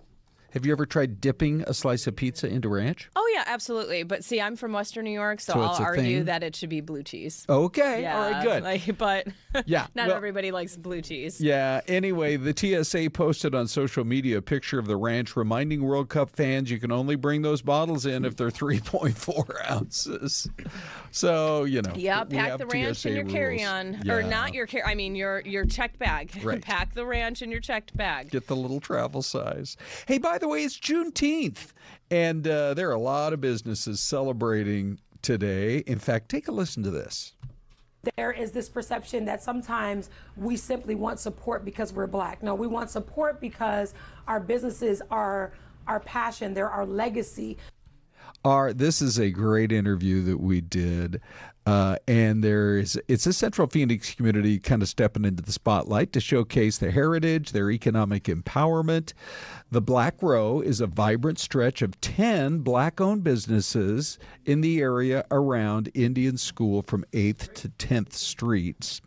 And so there are a lot of promotional deals. A lot of people have the day off today, Des. We really haven't talked about it a lot, but it is a holiday. The banks are closed, stock market's closed, etc. And that would be a super cool way to shop local and support there on Juneteenth. Absolutely, yes. It is a federal holiday, so hopefully folks are enjoying the day, maybe stopping by a local business that kind of, is celebrating Juneteenth as well. And this is just an example of one local business owner doing that. Super cool. Okay, mystery camp time. What? Are you kidding me? This is the mystery camp. Okay, Kelly's out of control. Give us your guess on the pavement.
All right, now listen.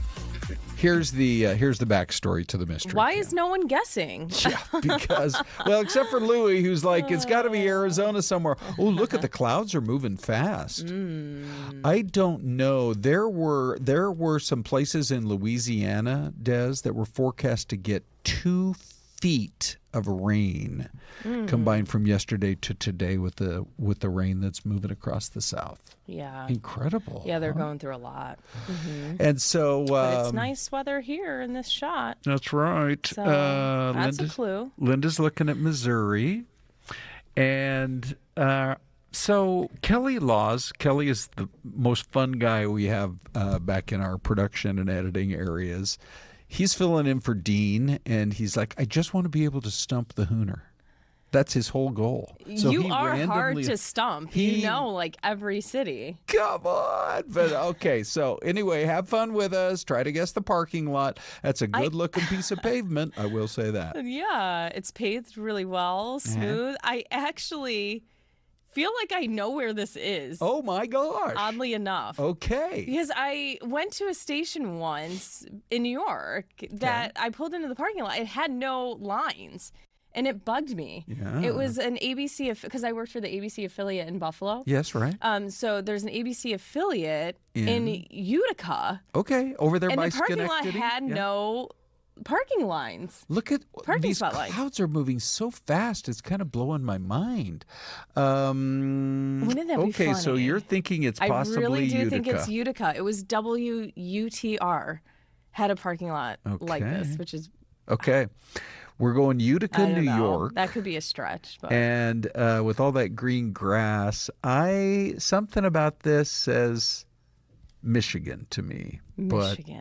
But, okay, so New York and Michigan, and we want to beat Kelly. I probably never get it right. Watch Ron still guess correctly. Well, there's the answer. Already. Okay, here we go. Here we go, ladies and gentlemen. All right, so what is it? Okay. Be New York or Michigan. Are you kidding? Read it, people. Da, da, Read it. Yes, Des. That'll teach Kelly to try to stump us. What? Are you kidding me? How did we? That is the funniest thing. That's insane. It's Utica, New York. WUTR studio. Like I said. Wow. Okay. I'm never right. How does that happen? Oh, look at and this look at guy someone's here. pulling in Hold for their on shift. There, pal. There's a building here. Oh, look. But this was my gripe. I'm like, why does this parking lot not have parking spaces? Okay. Like, come on. Oh, that is so funny. Kelly is over there. He's throwing stuff at the monitor right now. He's like, I thought I could stump you guys. Should we watch their, let's see, so it's 2:48 over there, almost 3 o'clock. Let's watch their evening anchor person come out of the car and report for duty. The other question is, where's everybody else? Anyway, Des. I can't believe serious props to you. I know. What are you thinking right now? That you are amazing. Oh, yeah. Wow. All right, well, somebody's just sitting in their car. And I'm thinking that we got you good, Ron.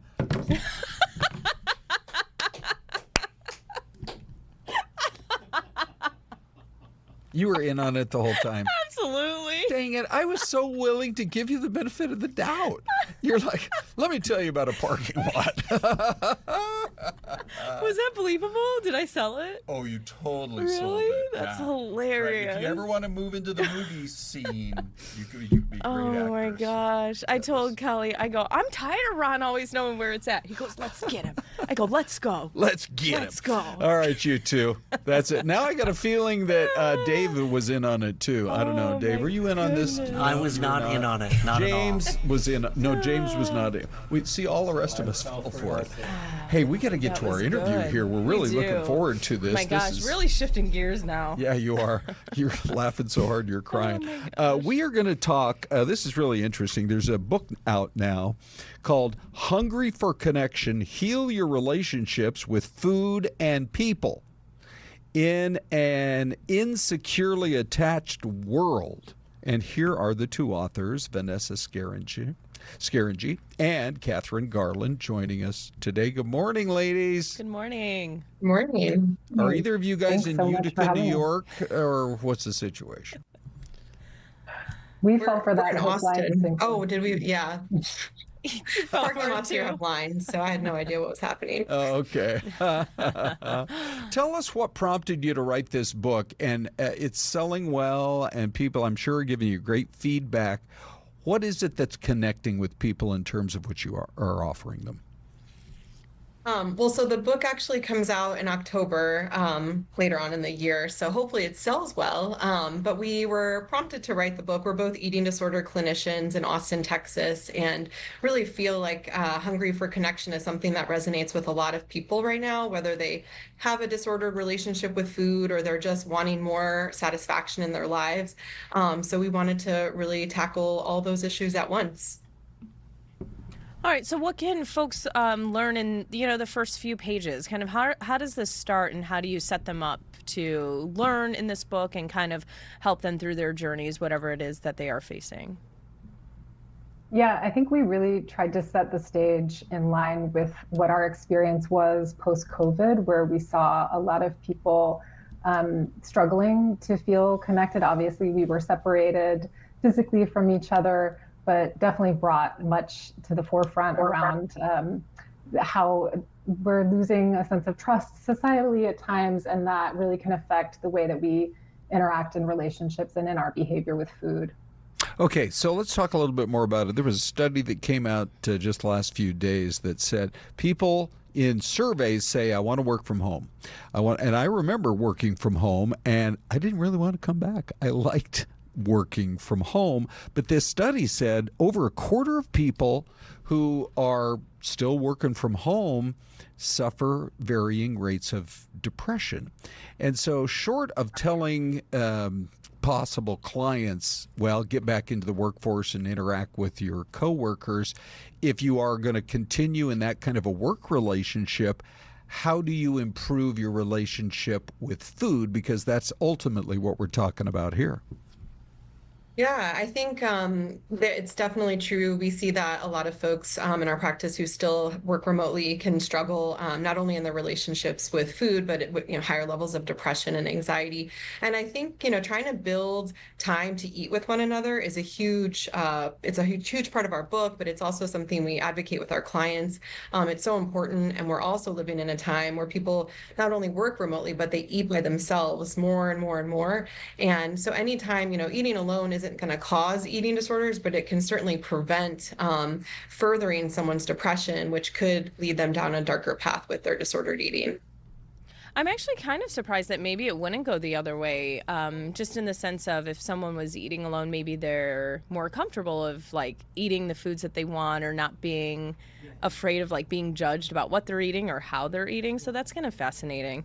I know every eating disorder isn't the same, but generally speaking, what is some tips or good advice that you give folks to hopefully try to overcome some of what they're struggling with? Yeah, I think to speak to your point, everyone is in different unique situations, right? Work from home, even situationally, if you have a family, sometimes it can be really helpful to be able to purchase food items, to prepare food items with a little bit of extra time and flexibility in your schedule. And it's not necessarily, as Vanessa mentioned, inherently bad to eat alone. As you mentioned, it can be a time where you can feel really connected to maybe the experience of preparing something that is meaningful to you, has cultural, traditional links to you in your life. But what we see in terms of the prevention piece of disordered eating is that we're so short on kind of communal time, and food can really be the superconductor for connection and getting close to the people in our lives. So I think there was a recent happiness report that stated that people showed higher signs of contentment and satisfaction in life when they had more experiences of shared meals.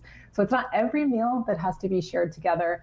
It's just that we're doing so much less of that. That advocating for more time with other people eating together is just it's a century-old experience of being human.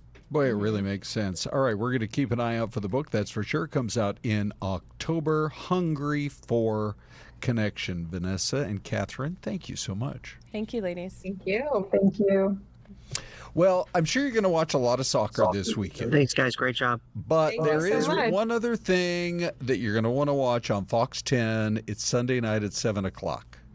Harvey Levin spoke with us just a little while ago on our morning show this morning. And wait till you hear what he has to say about the death of Marilyn Monroe. Good morning, Richard. Whoop, hold on. We're going to take you. Hey, I am, here we go. We're looking for Harvey Levin. I think it's SOT 3, James. Do you see it there?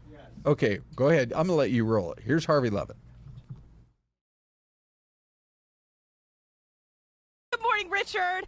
We're going to take you on.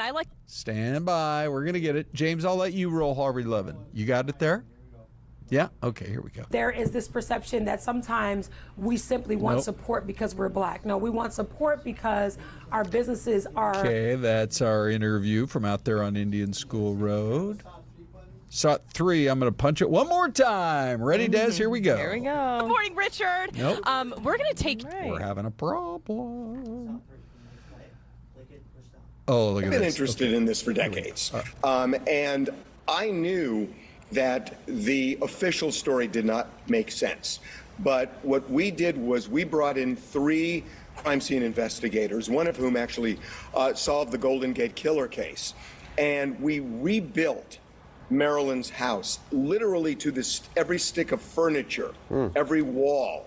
And this is an exact replica. And we then tore the official story apart. When you watch this, you will absolutely, positively believe that the official cause of death is not true. It does not make Candace, sense. I'm not sure if I told you, you'll be chatting with Ty and the Anita. entire official you did. story Thank you. apart. Okay, great. And there are alternate theories about Right, perfect. Marilyn's They'll be death. bringing you She up in may about not 3 have even minutes. died at Okay. her house. And then She what I may do have been here taken away set. alive, died somewhere, and brought back. And we get into that. But as for what the alternate theories are, you will hear about her affairs with President John F. Kennedy and his brother, Attorney General Robert Kennedy. Wow, so they go there in this, again, Sunday, 7 going through it o'clock on all. Fox 10. All right, that'll be a good watch, you guys. Yep. Thanks for watching us. Ty and Anita, coming up next.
It's noon o'clock somewhere.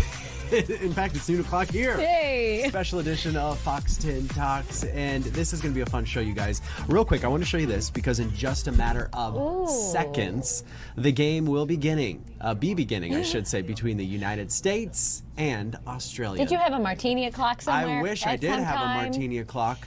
Obviously, this is the Seattle Stadium, so this is going to be a lot of fun. We spoke at 11 o'clock with a former member of the USA team, Team USA, who said he thinks it's going to be a pretty high-scoring game for U.S. and is really excited about it as well.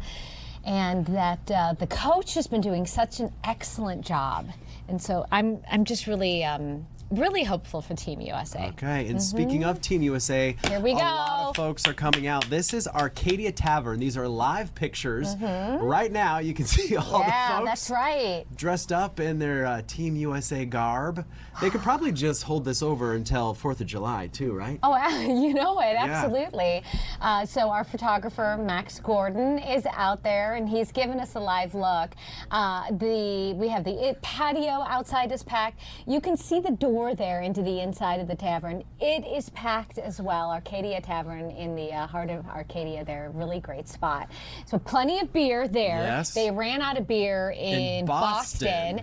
And then we had some interviews with some of the bar owners in Seattle who said, come and drink us dry. It was a challenge. They were ready for it, right? It was a challenge to all the fans in the Seattle area. A couple of spots left, but I think it's going to be a hot place. Everyone is really excited. We were talking about how much this FIFA World Cup is just uniting.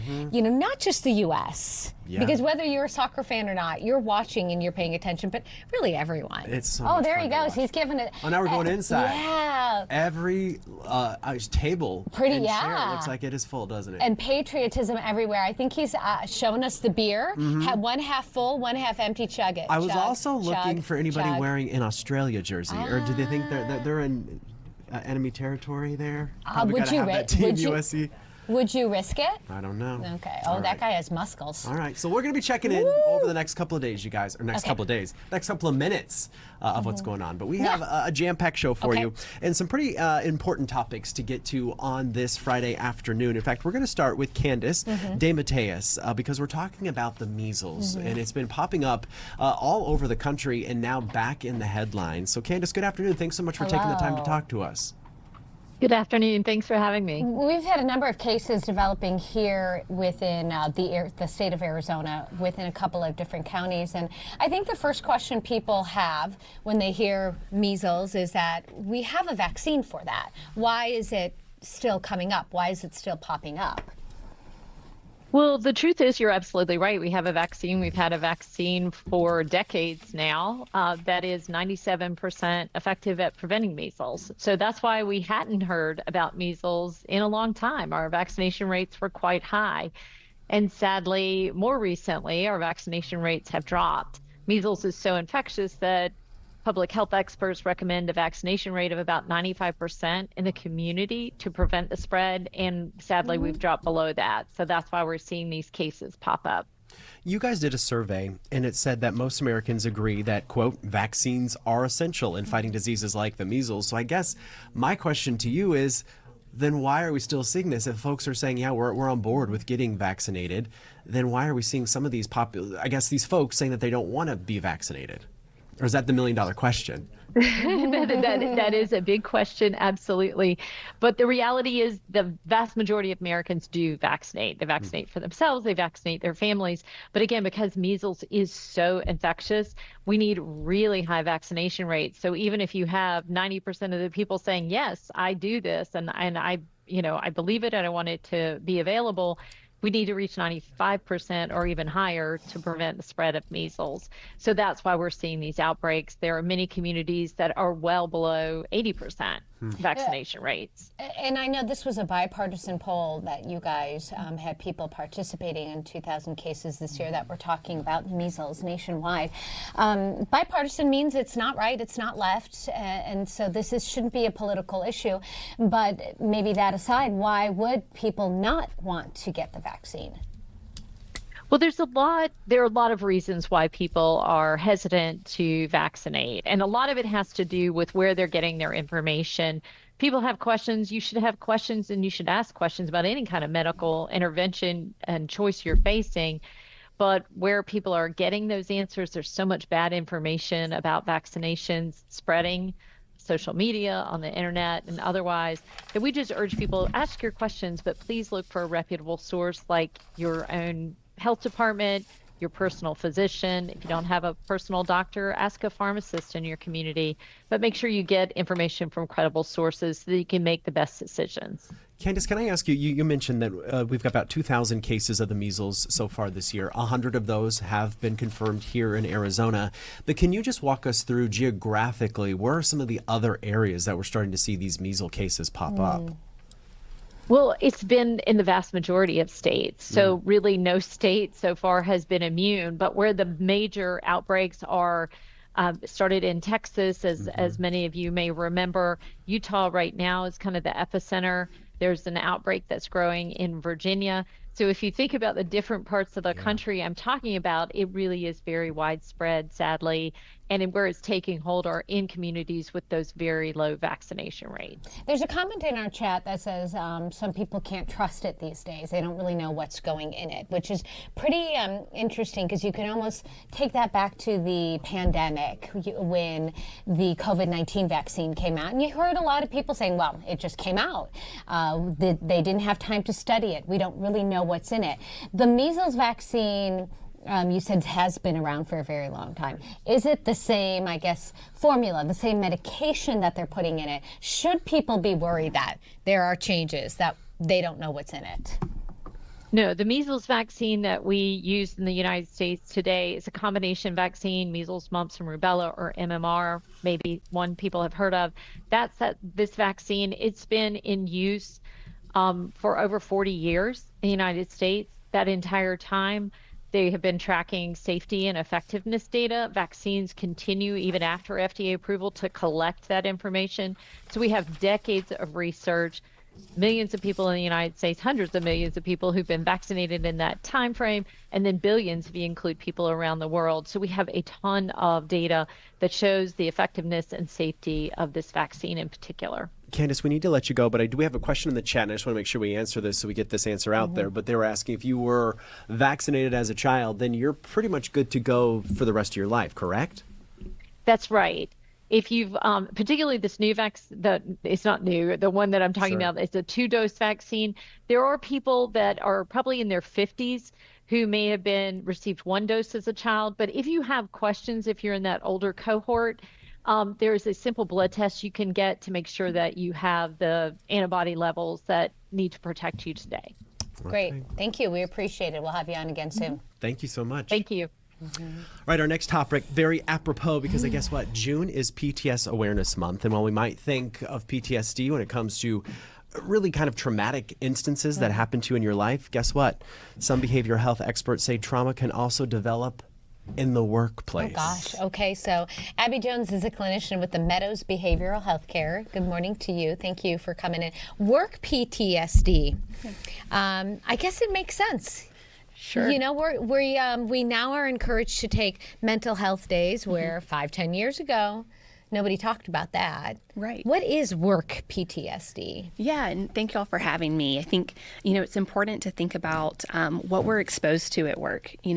Stress and things like that have some positive or protective factors. Like stress can be good. It can be motivating. However, chronic stress or where there's a lack of psychological safety, that is where you get more into the trauma piece. Email is not a tiger. If we had a tiger running at us, like our body should be stressed, we should run away from it. However, when we hear that ding ding from our inbox and we have that same sense of anxiety and panic and oh no, what's going to happen?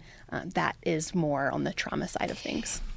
Okay, but isn't every job stressful though, right? Sure. I mean, let's be honest, we all would rather stay home and practice yoga every day. Yeah.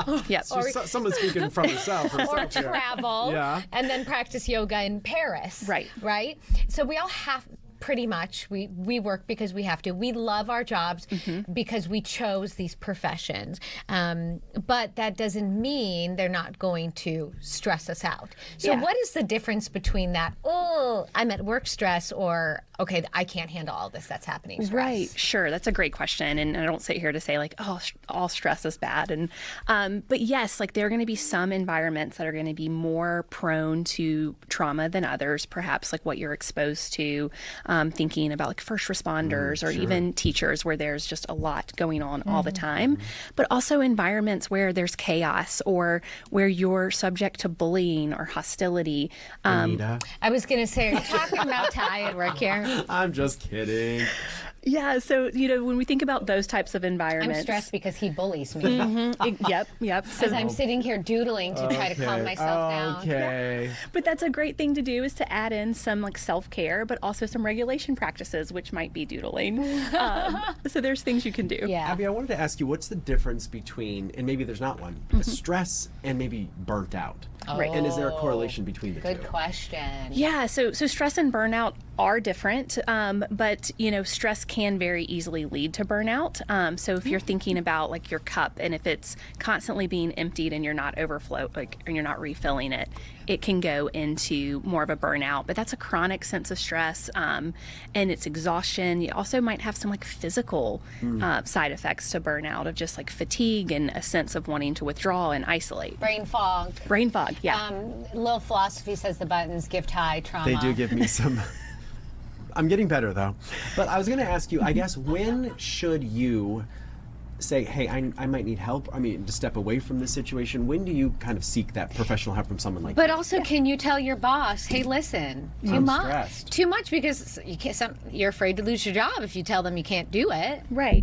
Well, and also think about how much the workplace has changed. We have 24/7 access now, like my emails on all the time. But some ways you might want to take a break is if you're avoiding, if you're dreading going to work, if you're having like physical manifestations like heart rates peaking, you're sweating, you're really nervous. All of those things can be indications of exploring more about what's going on. How do people get a hold of you, get a little bit of advice, perhaps? Certainly. Yeah. So I'm at the Meadows Outpatient Center in North Scottsdale. You can go onto our website, meadowsbh.com, and learn more about how to navigate these stressful situations. Thank you. It seems like there's a lot of stressful situations in every job. And it's important to kind of, I guess, limit and know your limits too. Right? I put lavender essential oils on all day, every day. Good. And just walk around like that. Good he for knows. you. Yeah. I get secondhand enjoyment Lavender. from the lavender. That's right. Vicarious. Secondhand de-stress. We'll be right back. We're going to take a quick break.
All right, welcome back, everybody. We are going to keep things rolling here. Okay, so last week we had Mike on. He was one of our guests talking about the historic Knicks win. And we said, okay, we want you to come back because the parade obviously was yesterday, which was such a huge deal there in Lower Manhattan.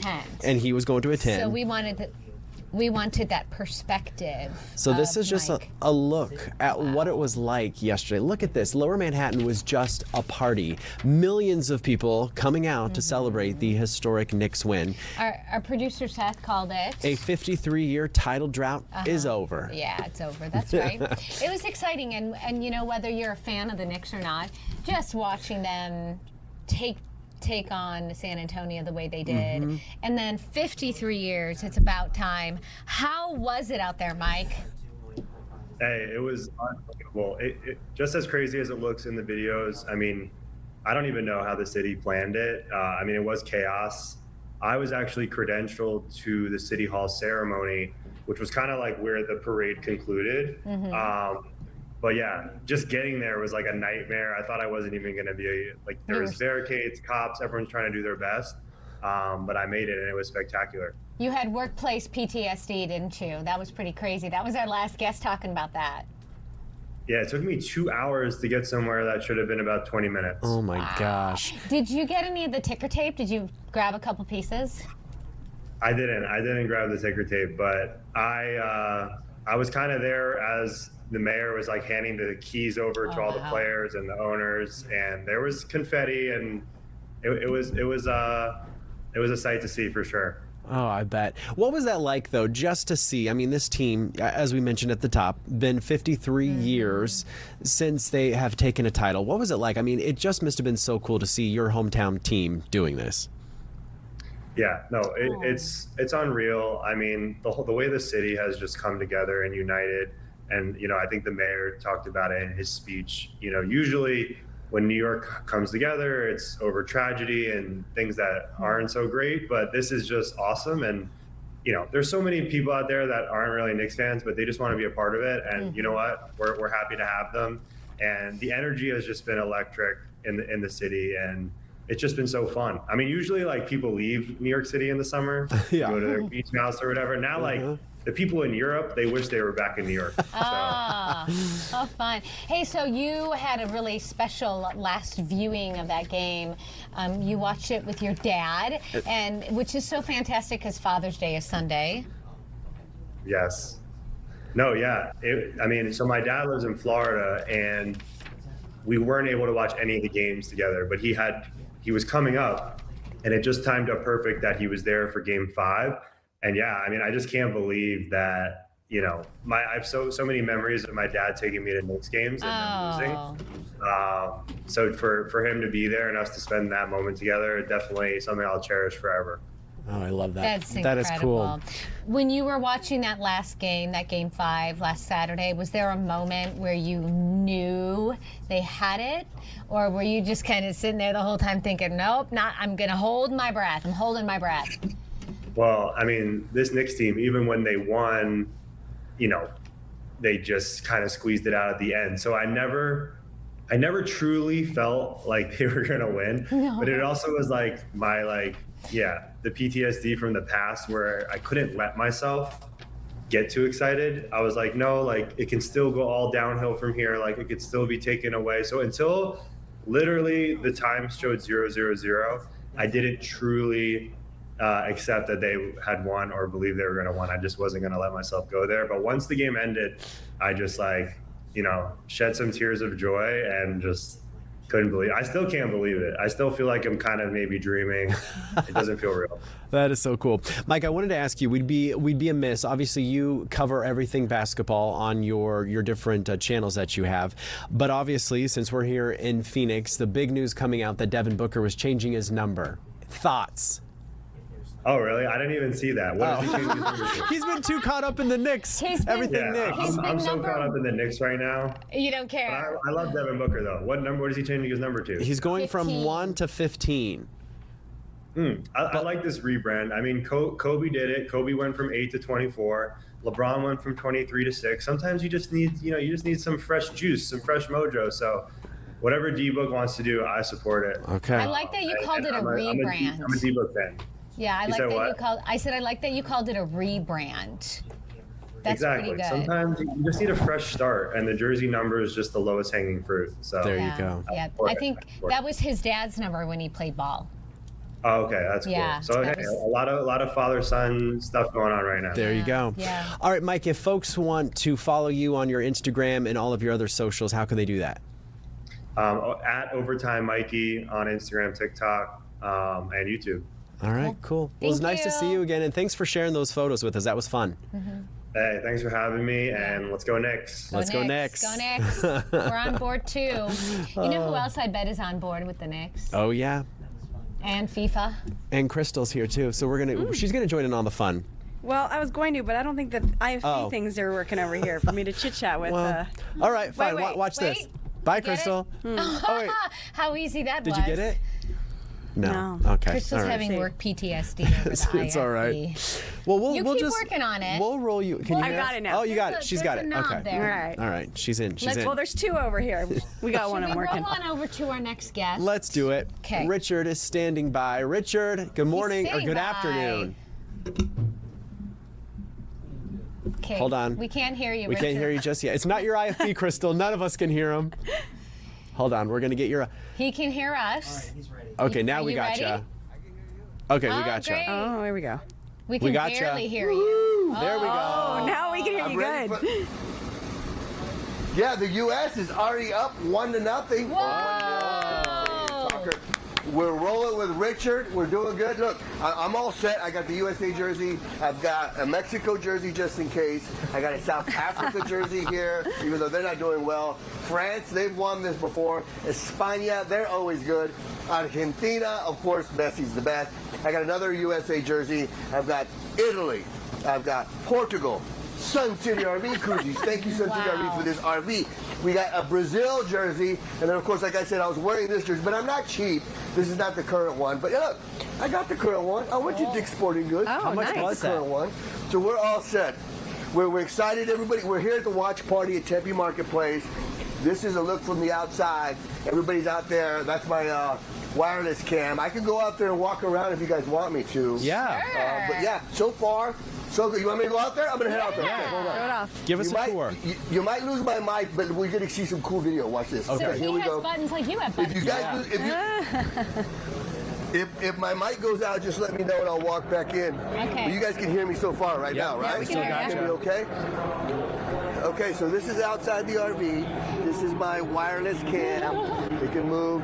We got the banner up. We're doing it right. We're letting people know. So this is a cool thing here. They've got right outside Dave & Buster's. They got a big screen, so where the people can watch the game right here. Everybody's out here. They can go inside Dave & Buster's if you want to cool off and get something to drink. But they got little, different booths here. They got chairs here. So this is pretty cool. This is Mia Christensen. Helped us out. She was live with us this morning with Desiree Fluellen. And they got little spots you can take pictures. This is the big screen right here. How about that? How cool is that?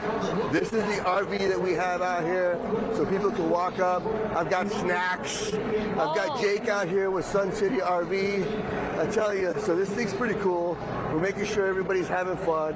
We got, you want to come by, you want to get a snack.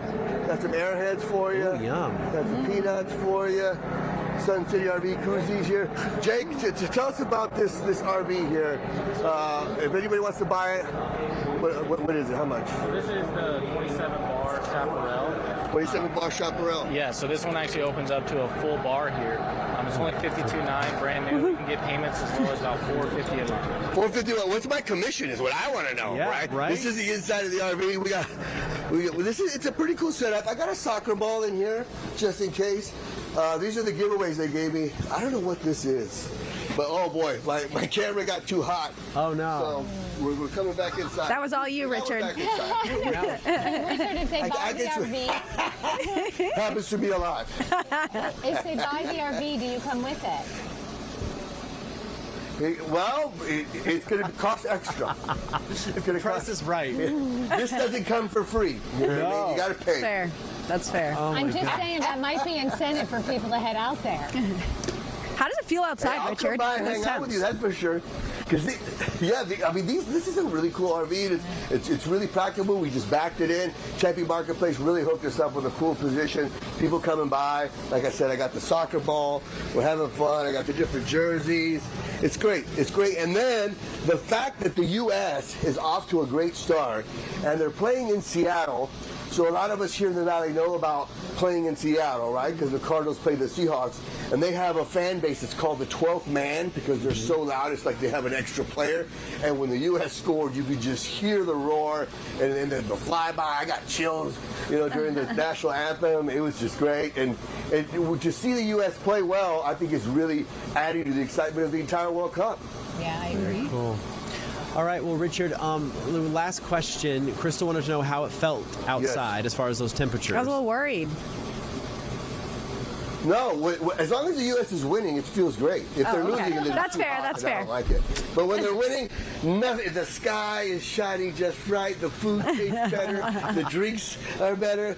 It's amazing what winning will do, right? You were talking about Devin Booker switching his jersey number, Ty. Yeah. It's funny.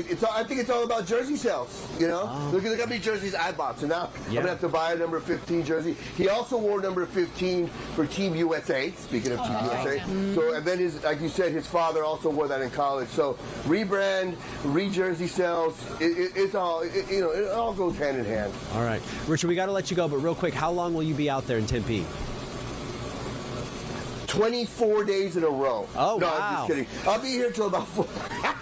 I'll be here till after the game. So come on by. We're having fun. Awesome. Right. Thank you. Go USA. Bye, guys. Bye. Go Team USA. Wow, they scored already. That's exciting. Yeah, that's great. USA. USA.